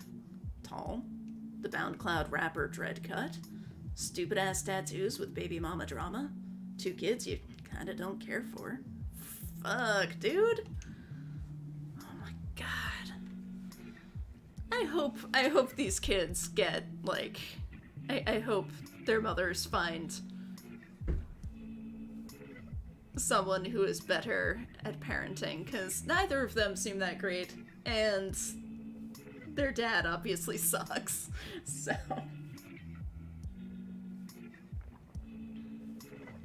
Big Bach already gave you a bit of clout, but you need to keep going. How else are you going to buy your mother her dream house? Diapers. Yeah, diapers. You can do that. You can buy diapers for your 4-year-old son who needs diapers. BVS sells diapers, you think? Why wouldn't they? It's a fucking pharmacy, after all. You'd rather do this than be the one to pay for Tara's next mani-pedi or whatever it is you're sure she uses her money for.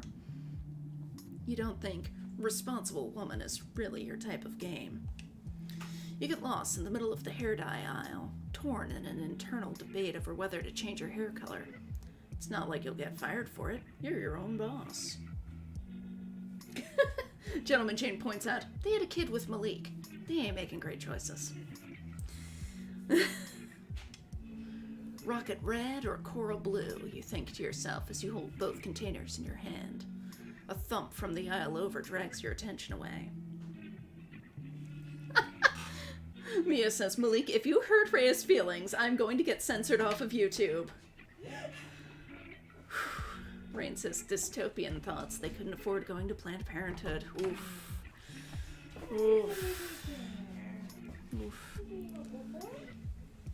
I mean, depending on where Jercy City is located. it might not exist there anymore. Thankfully, you're tall enough to just look over, seeing someone a bit shorter than you resting their head against one of the shelves. Maybe you should go do something. Here you go, being the savior everyone needs, despite no one ever having your back when you really need it. But now isn't the time to be hanging on to how shitty and one-sided your friendships are. Someone's dying right in front of you. You reach out a hand before you realize you literally don't know this person and you really can't afford to be maced at a BVS pharmacy. Instead, you look down at them, your voice gentle as you speak. You good? Here. You hand them the bottle that was near their head. Painkillers seemed about right for the occasion. Thank you. As you probably witnessed, I was having some trouble. Do you drop shit normally, or... Maybe not the best thing to ask someone you just met, especially someone as attractive as them. He is cute. You find yourself staring a bit too long. You didn't even realize you heard the ill part in his sentence. No, I do not. In case you couldn't tell, I'm ill. Down with the sickness. I get it. Everybody gets sick. You truly cannot remember the last time you got sick, actually. It's been about a year. You do take a step back as you realize that their sickness is probably contagious, or could be. Better safe than sorry. He gives you a look, a mix of confusion mixed with disgust. They also don't laugh at your joke. That shit kinda hurted, though. Oh well, not everyone is born with a funny bone in their body. That is a factual statement, yes. Ouch. Suck it up or make a scene. I mean, make a scene seems like Malik's style. Let's suck it up. Let's be a sport. Suck it up. Someone not laughing at your jokes won't kill your masculinity.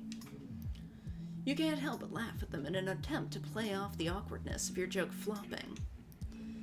Are they checking you out? You're typically one to get a lot of attention from the ladies until you open your mouth. But they're different. More on the masculine side. You shouldn't assume someone's gender identity by looks alone. That is true. Oh, Gentleman Jane wanted me to make a scene. Sorry. I mean, we could go back. Anoki's voice rings through your ear like a church clock. Right, you've been taught better. Assuming someone's gender is wrong. But they are checking you out, and they dress kind of like a big bog e-boy, but more professional. That's totally a thing, right? Damn, man, my eyes are up here. You hear the ghost of Anoki roll their eyes from the back of their skull. You didn't even know that was possible until you met them. I'm sorry. That was inappropriate of me. Shit, how did you fuck up this early? You let out a small laugh, leaning against the shelf as you look down at him. It's fine. I'll take it as a compliment. Ogling the eye candy? Not everyone can resist a piece of me. Oh my god. Hey, Gideon.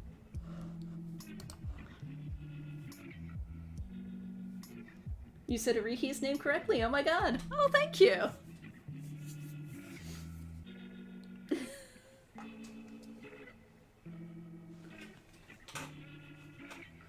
If you can't appreciate me at my disturbed jokes, you don't deserve me at my embarrassing myself in your apartment.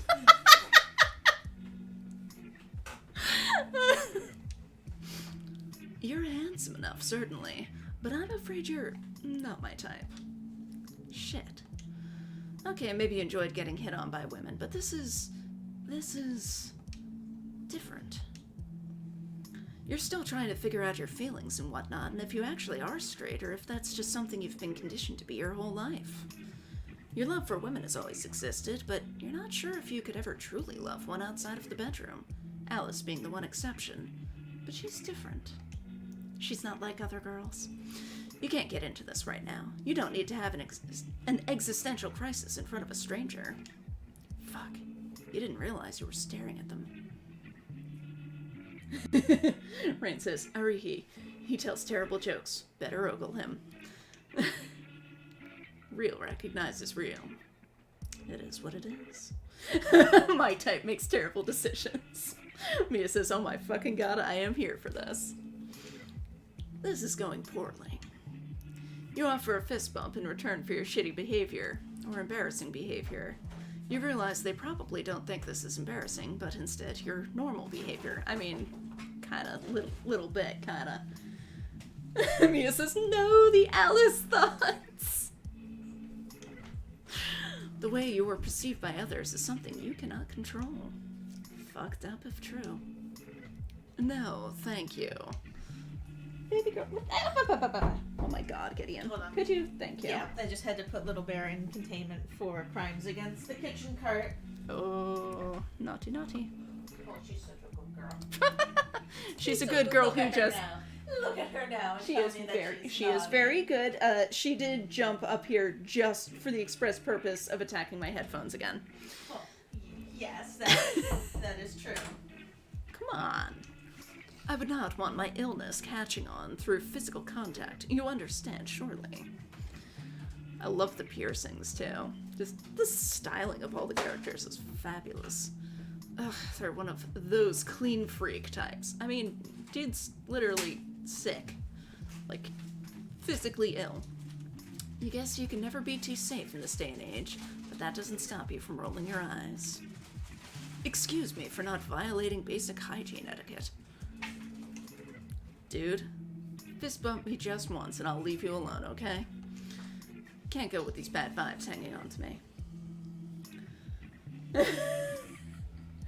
Rain says nose ring is giving him a sexuality crisis in the not CVS. I mean, yeah. Social distancing, man, says she Simone. I even washed my hands earlier, so you got nothing to worry about. They don't react poorly to you using masculine terms towards them. Maybe they're okay with it? If you really insist. Win 1 for Malik, 0 for whoever this person is. Malik 1, this stranger, 0. Oh my god. Oh, Malik. Hell yeah. I'm Malik, by the way. You like music? Dumb question, as if there are people who don't like music. Danny says he is based off a 2019 E-boy. Nice. Oh, in your encounters, you're unsure you've ever met someone who doesn't like music. You're not sure if you would know how to react to someone telling you they didn't like music. The possibility of you curling over on the spot is pretty high. May I inquire as to why you're asking? Mia says, the scoreboard! And Rain says, he pulls out a nitrile glove for the fist bump. I mean, these days, not a bad idea. This fucking guy, acting all big and mighty just because of his advanced vocabulary. You can't help but roll your eyes at him, crossing your arms over your chest as you mock him. Oh, dude. May I inquire as to why you're asking? Oh, he looks like he wants to hit you. He wouldn't be the first. Oh my god, dude.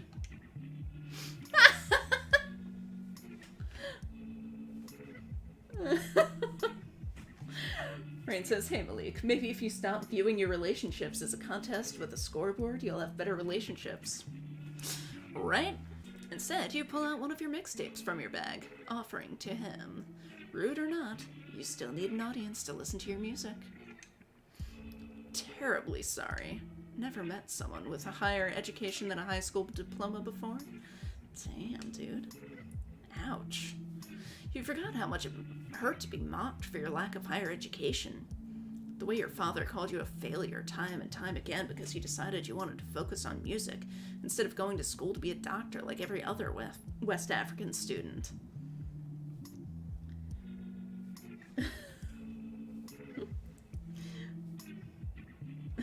Arihi, I have my side D, goddammit. And she says, wait, is that one of the special for the ladies CDs? It sure looks like it, doesn't it? Sure looks like it is. You won't let the words of a stranger bother you like the years of emotional and mental abuse from your father does. What the fuck? Chill out, jeez, just take a tape and go already. I do not want a tape, and I do not want to speak with you anymore. A good day. Don't just brush me off like that. Your ego would be bruised for the rest of the day if you walked away from a fight. And it's a Thursday afternoon. The sun is still out. You're double checked up. You have plans to stunt down the nearest boulevard. What else am I supposed to do in this situation? You're a stranger. I gave you my name. A stranger who has a name. Lucky you. Wow, this dude is a fucking dick. And you thought you weren't shit. Rain points out, Malik, my guy, you can go to school for music. You can. You can indeed. Even if that program will be whiter than printer paper. Yeah. That is a definite risk. You look away, your arms still folded across your chest. I do love Arihi's style. Just everybody's whole, like, aesthetic is just impeccable. Fuck off. Nice insult. You're sure your homies would get on that ass if they heard that one from you? You're out of ideas on how to get this man back. So you do what you do best. Flirt. Oh my god. I was trying to be nice since you're so obviously into me, alright? Excuse me. I'm what? Oh, he's blushing though. He is blushing though. You checked me out like an item on the fancy restaurant menu. Don't think I didn't see that shit. He doesn't speak. Instead of speaking, he gives you a look. Nice, you got him speechless. Malik 2, this stranger 0. Okay, let's actually save. Let's, like, do a proper save. Right? Like, do a manual save. Okay, cool. Just in case, you know, for when I inevitably fuck this up. Got it. No. That is the opposite of anything I've been thinking of you as. Danny says, this route is so funny. Just two dudes being dudes. It's like the guy equivalent to just gals being pals. You've been thinking of me, bro? Kinda gay. Being bromos together. Oh my god. Flattered, for real. But I'm a ladies' man through and through. Mm-hmm. Sure. Mostly. Why the fuck did you say mostly? Why did you say that? What was the reason? You're in no position to be having a sexuality crisis in front of a man who looks like a professional e-boy.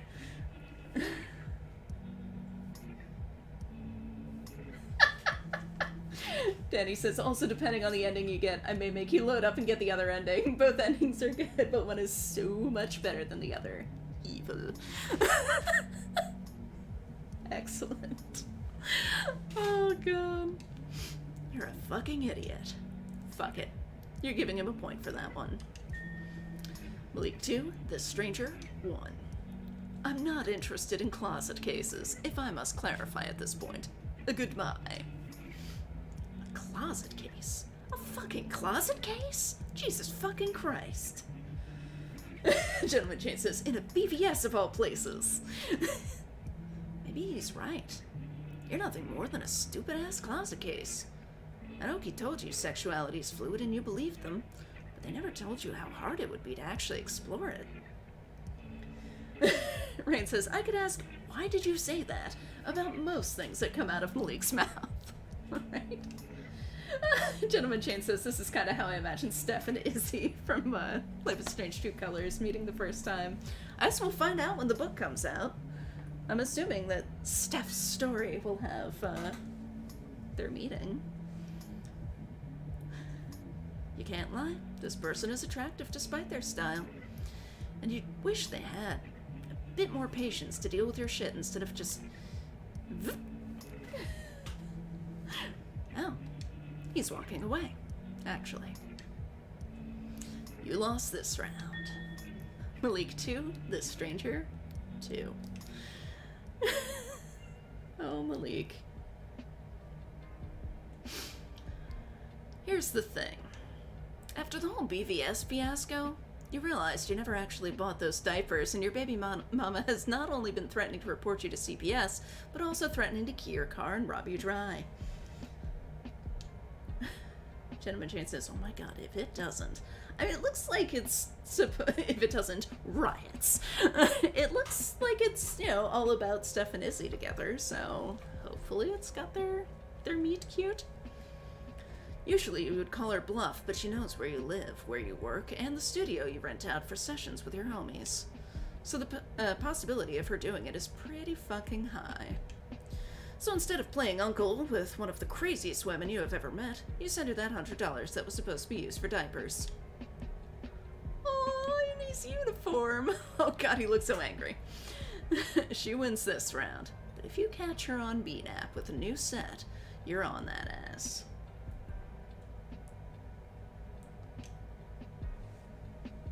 Doesn't the game mean BPS?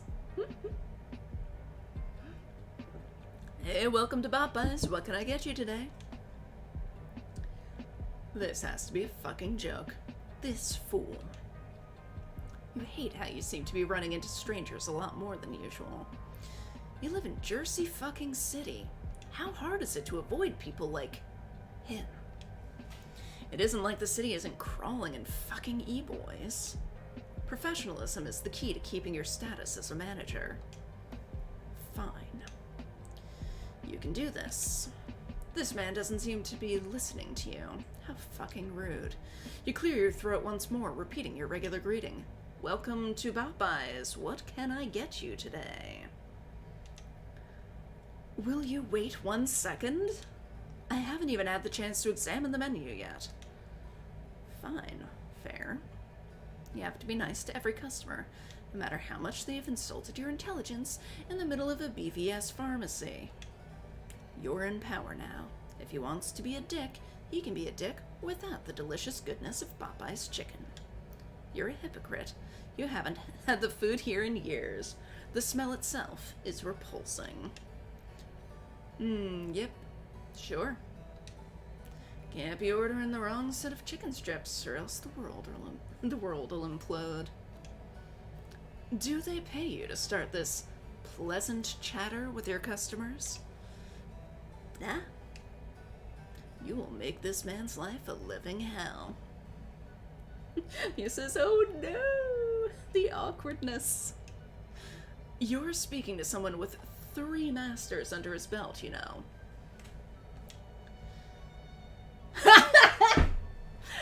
Thank you, Malik. Best thing you've said tonight. This is a family-friendly establishment, my man. Gentleman Jane says he is worse. He's a dick to food workers. Can't be mentioning that shit when there could be kids around. Like, damn, we get it. You're a bottom.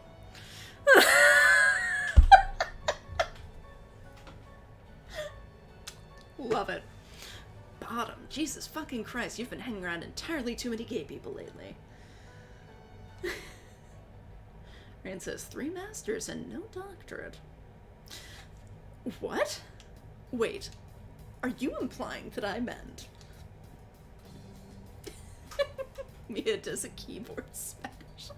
You raise an eyebrow, leaning against the counter as you look him dead in the eye. Beside him, there were only a few seated customers around. Your coworkers are probably fucking around in the back. Not that you really give a shit. Excuse me. It's post-lunch time. Rain says, Ariki, I can make him worse. Oh god. I would hope you know that that is not what I meant. Given the lack of intelligence you've displayed thus far, however, I'm afraid you meant it with sincere intent. Your hand comes up to wave him off. You really don't hear it. You choose not to hear him degrade you. That shit is only cool in the bedroom, not in your workplace. Oh my god. I should talk to your manager about this blatant disrespect. Mia says, I feel like Malik is the exception to the rule of never being a dick to food service workers. You can only be a dick to Malik when he's off the clock. Tough luck, man. I'm the manager. Ha ha. Laughter fills the room, taking a step back from the counter as you attempt to regain your composure. Professionalism at Popeyes is key. That doesn't stop you from letting another chuckle out of you as you calm down from your outburst. Oh. Malik 3. This stranger 2. Gentleman Jane says, 2 bottoms. Talk away. How's my disrespect for you so far? 11 out of 10? You will make this man's life a living hell every way you can. He messed with you, it's only right if you do it back. Revenge isn't revenge if you care. You hear Yolanda's voice sing to you in your ear. Fuck that, you don't care. You've never given a shit about anything in your life. Why else are you 26 working a dead-end job? Because you don't care. Rain says they're bratting each other. All you care about is the music, and this bitch of a man being rude to you has nothing to do with your music. It isn't like he's some producer guy. Shit. Maybe he is. I would give it a solid 7. Only a 7? I gotta up my game. He gives you a smug smile, and you realize maybe this is just a guy you caught on a bad day. He did nearly pass out in a BVS pharmacy. Denny says they're having a brat off. They are. Oh my god. Maybe you were being too harsh on this guy. He doesn't seem to have many friends. Maybe missed a class or two when it comes to knowing boundaries with strangers. Fine, you'll ease up. For now. Perhaps you'll gain points if my order is satisfactory. We'll see. Been keeping track since we met. I got 4 points. You got 2 on me. Rain says, narrator, Malik very much cared. Mia says, I mean, he liked it much more than Yolanda did. Right? Oh my god. He makes a face. You're unsure what to make of it. It looks like he's kind of shocked that you've been paying attention to him. Shit, maybe he really doesn't have any friends. You gotta order first, in case you were waiting for permission or something. I'm still looking. So he's one of those customers. Alright, fine. You don't have any work to do, and you really haven't checked bidder all day. Fuck this corporate shit. Your phone is up as you scroll through your timeline. Making sure your brightness is dimmed low in case one of your coworkers walks past and you scroll past some porn.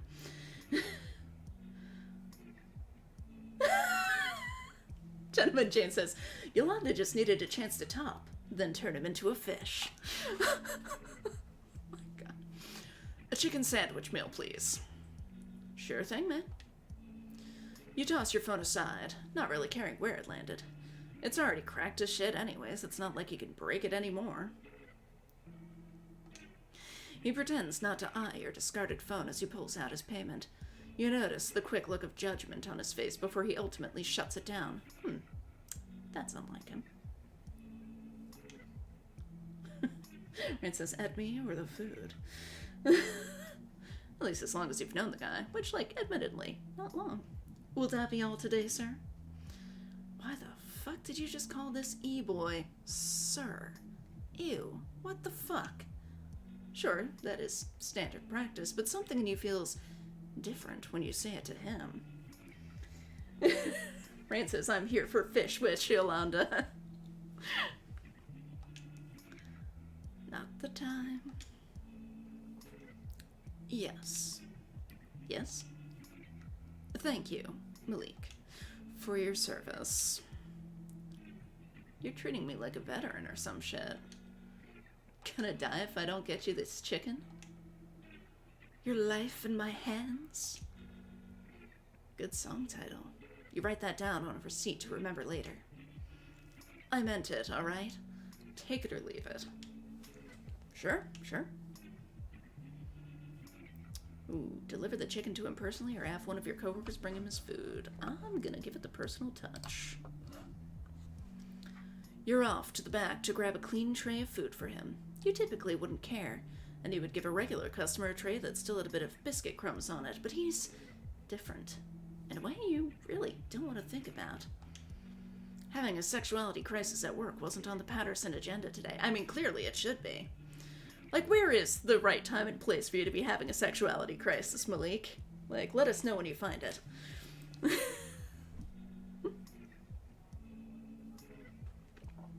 I never listened to his... It takes you longer than usual to get his meal ready in the back. And before you know it, you're making your way toward him, balancing the tray on your palm like some fancy waiter.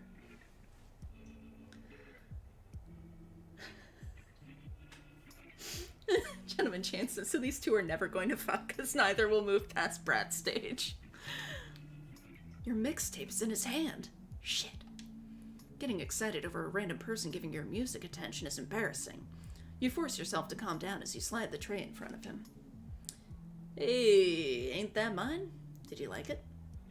The restaurant is pretty empty, and your coworker finally decided to do their job and man the fort for the rest of their shift. Sitting down with a customer to get some valuable feedback is never a bad idea. No, I didn't. I was going to throw it away. Gentleman Jay says, I am amazed he ordered. Alright, that one hurt. Play it off with your moves like you always do. Damn, really? You usually stare longingly at your trash before you toss it then? Of course not. I don't even remember receiving the thing. How did you... One of the skills I've learned in this trade. You flex, your entire body glistening with the pride of getting what you want. You truly do have the mind of a mastermind. I'm sure you'd make a fine pickpocket. I thought you were on the clock. I'm in charge of my own breaks. So am I an 8 now? A 9? 12? Yes, I would gauge you at 12 years old. Alright, fine. He wins. Fine. You get that one. Malik 3. This stranger 3. You normally hate the food here, but you prepared this one nice and special for him. Nothing wrong with getting a taste of your own cooking. Luckily, your hands are clean enough to reach over and steal a fry off his tray, popping it in your mouth with a smirk. Hey! Finders keepers. Consider it a tax. He doesn't have that look of protest like he did before. Instead, he seems to be okay with your shitty antics. Oh my god. Gentleman Jane says, would you like a side of meat with those potatoes? Maybe your nature to annoy those who defy you is paying off. Wait, you don't even know this fool's name. Just realized I never got your name. You gonna share? Sharing is caring. Why should I care? You realize that you really have no reason to care. Unless he becomes a regular, the chances of seeing him again are pretty fucking low. Arihi Cooper. And the Ice King begins to melt. Nice to meet you, Arihi. The Ice King? It fits you. Well, shit, not really. I just say whatever fucking words pop out of my mouth. Right, so it's a little extra salt on your biscuit? You never know what I'd be spitting next. You managed to make him laugh. Maybe that deserves another point. Nah, you can allow him to have this one. Point free. I'm sorry for being a dick. I wouldn't put it like that. But yes, I do apologize. Man, it's whatever. Make it up to me by listening to make it up to me by listening to my music. There's the words. I will. I'll listen. Alright, maybe that one deserves a point. Bing! Malik 4, Arihi 3. You begin to speak before you see the rush of customers come in through the door. School must have just let out or something. You don't even say goodbye. Instead, it's a small gesture of your hand as you allow yourself up and back into the kitchen. You take orders as per usual, but your attention always darts back to him in the corner of the restaurant. He looks like he's pondering, thinking about life. A bop eyes isn't really the best place to do it, but hey, you've had your own share of deep thinking in a rather not deep thinking place. Despite the game you two played, you hope to see him again, or at least talk to him. Your number is on the back of the mixtape he held in his hand. Oh, precious. Look how cute. Aww. My goodness.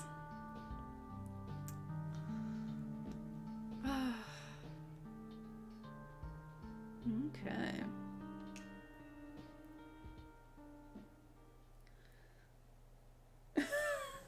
Go load up for from your last autosave and click on the other choice to get the really good ending. Okay. Alright, we'll do that, and then I think we'll have to call it a night, because it's getting to be about kitten dinner time, and they are getting a little noisy. But yes, I want to see the other end. Okay, this was the autosave, right? Yeah.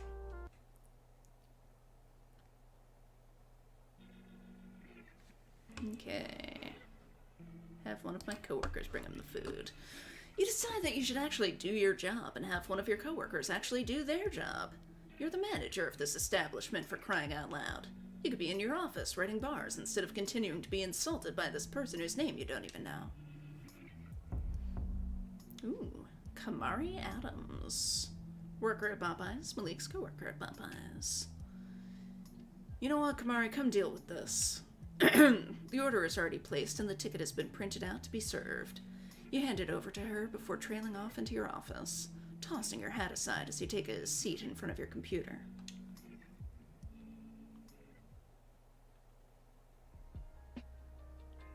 This place is a fucking mess, and you know you're going to have to deal with it eventually. But you really don't give a shit enough to be asked about that right now. I love the decor in here. Is that a hang in there baby poster? Oh my god. Instead, you open the Word doc with your current song, rapping quietly as you tweak a few things. Minutes pass as you realize you've been rapping the same bar. Your mind isn't here, but on the man you just had to deal with. Gentleman Jane says, I love Kamari. Yeah, everybody is just so gorgeous in this game. So beautifully designed. Why can't you get him out of your mind? It isn't like he's attractive or anything. Oh, he is, though. He absolutely is. Well, shit, okay, maybe a little. His hair looked soft, touchable. And the way he tucked his shirt. What the fuck? Why are you daydreaming about a man who called you stupid? You should hate him. He was a dick to you and insulted your intelligence. You sigh, leaning back in your chair as you stare up at the ceiling. You should go talk to him. Mia says the look in his face watching Emhari eat the sandwich. It was super cute, wasn't it? Oh my god. Mia's already got a crush on Kamari. You should go talk to him. You don't even know his name. I don't know if the mic is picking it up, but yeah, the cats are like starting to wail and throw themselves at the bedroom door. Because it's half an hour till kitten dinner time.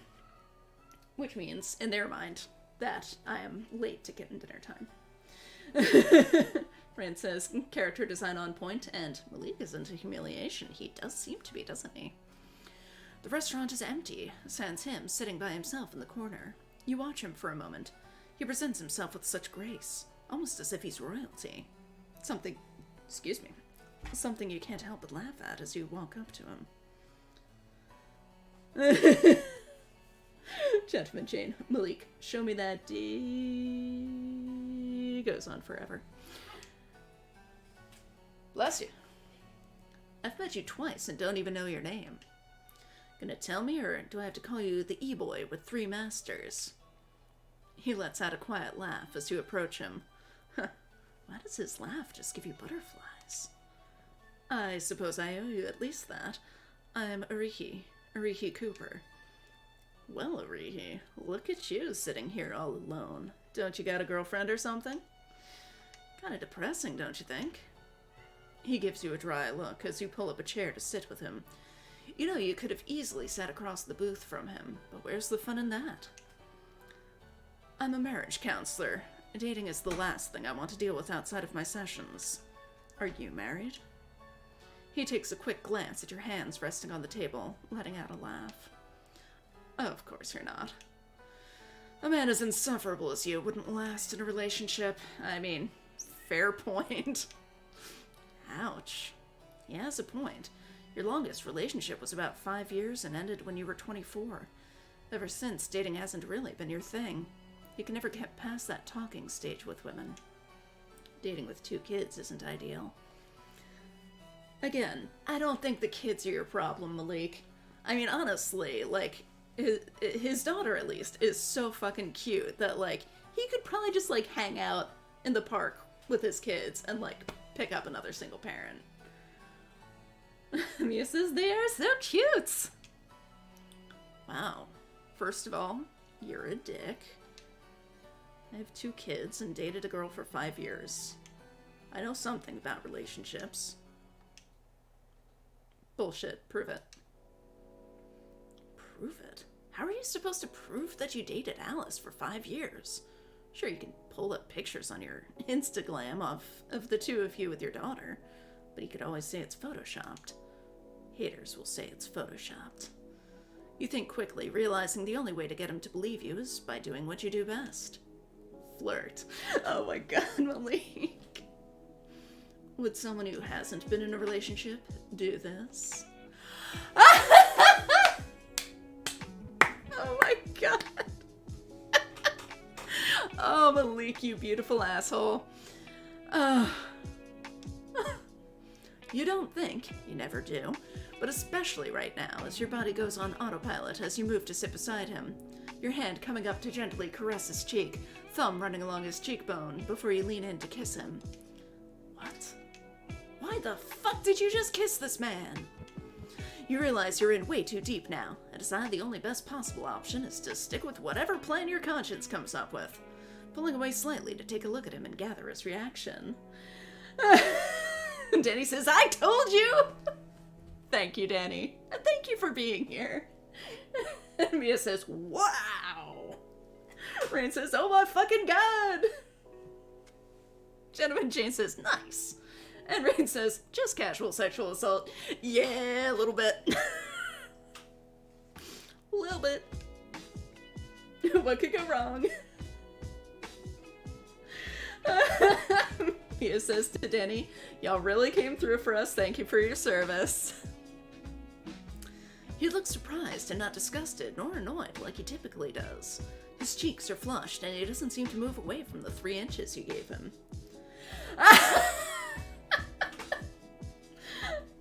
Oh, Danny makes a heart. Gentleman Jane says, and that day, Malik became a power bottom.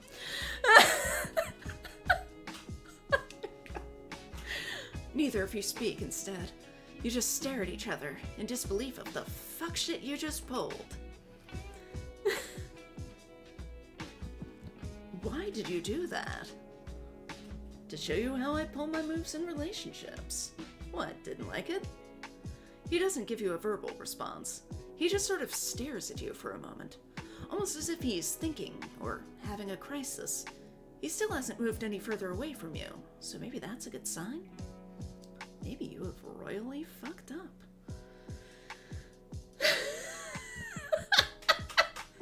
Mia says, the 3 inches I gave him. Blush. And Rain says, phrasing!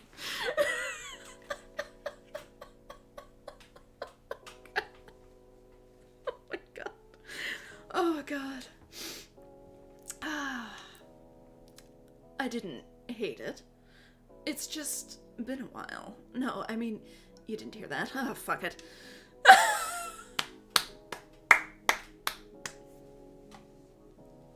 I love it. He puffs out his cheeks before closing the small gap between you two. His hand moves to rest on your shoulder as he pulls you closer. And the panic you're having right now, you're sure you can feel it against his chest. Your heart is running 1,000,000 miles per minute, and you wouldn't be surprised if you keeled over right now. Okay, kissing. Yeah, kissing. You've done this plenty of times. With many different women. So why would it be any different with a man? His lips are soft. Really soft. And you find yourself melting into them as you return the kiss. He presses shallowly against you, like he has to get used to the feeling before going any further. It'd be weird as hell to start making out with the guy in this situation. Despite that, some part of you betrays your brain by wanting it. Mia says, yes! Vashana says, amazing! Rain laughs and says, I feel like the office is about to get messier. Kissing on the clock is probably against the Popeye's employee handbook, and kissing a customer would probably get you fired. But he seems into it. Maybe he won't complain to corporate. You don't pull away. You don't want to pull away. The adrenaline, the rush of kissing a man for the first time, seems to restart you. Like you just slept for 16 hours after a bender. You feel like a new person. A door to a new world was just opened in front of you, and someone from the other side held it open with a welcoming arm. Oh. Rain says, Kamari watching from the counter with a big smile on her face. He doesn't seem to want to pull away either. His cheeks are no longer puffed up, but instead flushed red. You can't help but laugh as you force yourself to pull away, your voice quiet as you speak. So,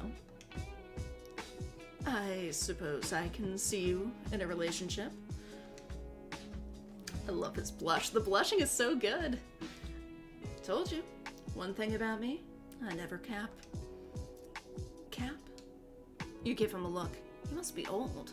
Or not online. Or both. Never mind. Enjoying your food? I made it fresh just for you. What flattery indeed. It does taste better than when I get it from the drive-thru. You chat with him until you hear the sound of the bell ringing and 15 incoming students from the high school up the street. You and your coworkers are the only ones in the store right now, and it probably wouldn't be fair to leave her by herself to deal with them. Mia says the music for the scene is on point, yet the music is excellent. Shit, I gotta get back to work. So soon? Well, that is to say, I have to leave soon too. Can I get your number? Hey! What? What? That's the last thing you would have expected from a man like him. First he insults your intelligence, then he insults your relationship skills. At least he didn't insult your kissing. That really would have bruised the ego. You reach into your pocket to grab your phone before spotting the mixtape on the table beside his tray. You're glad he never threw it out. Maybe he was going to listen to it? You can't think too much about it right now. You have a register to run. It's on the back of the tape. Text me. We can hang later, if you're free. I'm off at 6. You shoot him a wink before making your way to the register to start taking orders. Every few moments, you cast a glance towards his direction until he leaves. Once he does, you feel a buzz in your pocket. You'll get to it after work, for now. You do your job, and daydream about seeing him later. Straight bros. Oh my god, just bros being bros. Just guys guys around. Kissing another man again. Oh my god. Oh, I love it. Okay. So we're gonna call it a night for now. But this has been absolutely delightful. Yeah. This is fantastic. It's living up to my expectations. I'm enjoying it very much. I'm glad folks seem to be enjoying it too. Danny, thank you so much for joining us for this. It's been really helpful. And also just really, really cool. Oh, Danny says thank you so much for playing. Thank you so much for being part of the team making this awesome game. Mia says lost my heart in a bop eyes. Rain says to Danny, thanks for making this. It was hysterical. Yeah. Gentleman Chain says manly guys doing manly manly things. Yeah, so tomorrow at 6:30, Velmax might not be able to stream with me. Normally we stream together. but we might still do potion craft anyway. We'll, keep y'all posted. And I will be back next Wednesday, 3 p.m. I'll be doing more ValiDate. We're gonna keep rolling with this. I am excited to see what Alonso has to offer. Looks adorable. Yeah. Mia says, fantastic work, Danny. And Voshana says, yes, this game is so much fun. And Danny sends some hearts. Oh, it's very sweet. Thank you. Yeah, this is fantastic. I am loving it so far. I can't wait to play some more of it. Mia says, can't wait to meet Keaton's mom. Yes. Mia is our resident MILF aficionado. Oh my goodness. Yes. Yes, right. I will be streaming this again soon. I'll be streaming it on Tuesday. I'm gonna play the whole thing through over, a series of streams, because I think there's a good bit left in it. Rain says, can't wait to watch Malik faceplant his way through life some more. Yes. Same. Yeah. So, and Sunday, on Christmas Day, we will be doing a stream together, I think at 3 p.m. I don't think we've quite decided what exactly we're doing, but we figured, we're not visiting family this year. There's plenty of folks who, for whatever reason are not going to be celebrating with their families, so we'll just have a space to hang out, keep folks company on Christmas Day. Play some cozy games, maybe bake some cookies. Oh, do some more Coral Island? Yeah, sure. We can do some more Coral Island. That was really cool. Ooh, maybe I can make Gideon Nav in Coral Island. I like making Gideon Nav and everything. She's so pretty. But yeah, should be fun. Oh, and we'll give the kittens their stockings. So we'll have the live unsoxing for their second Christmas. Yeah. All right. So I will hopefully see folks tomorrow at 6:30, and or on Christmas, and hopefully next Wednesday, same time, same place for more ValiDate. Thank you so much for hanging out, and I will see you again soon.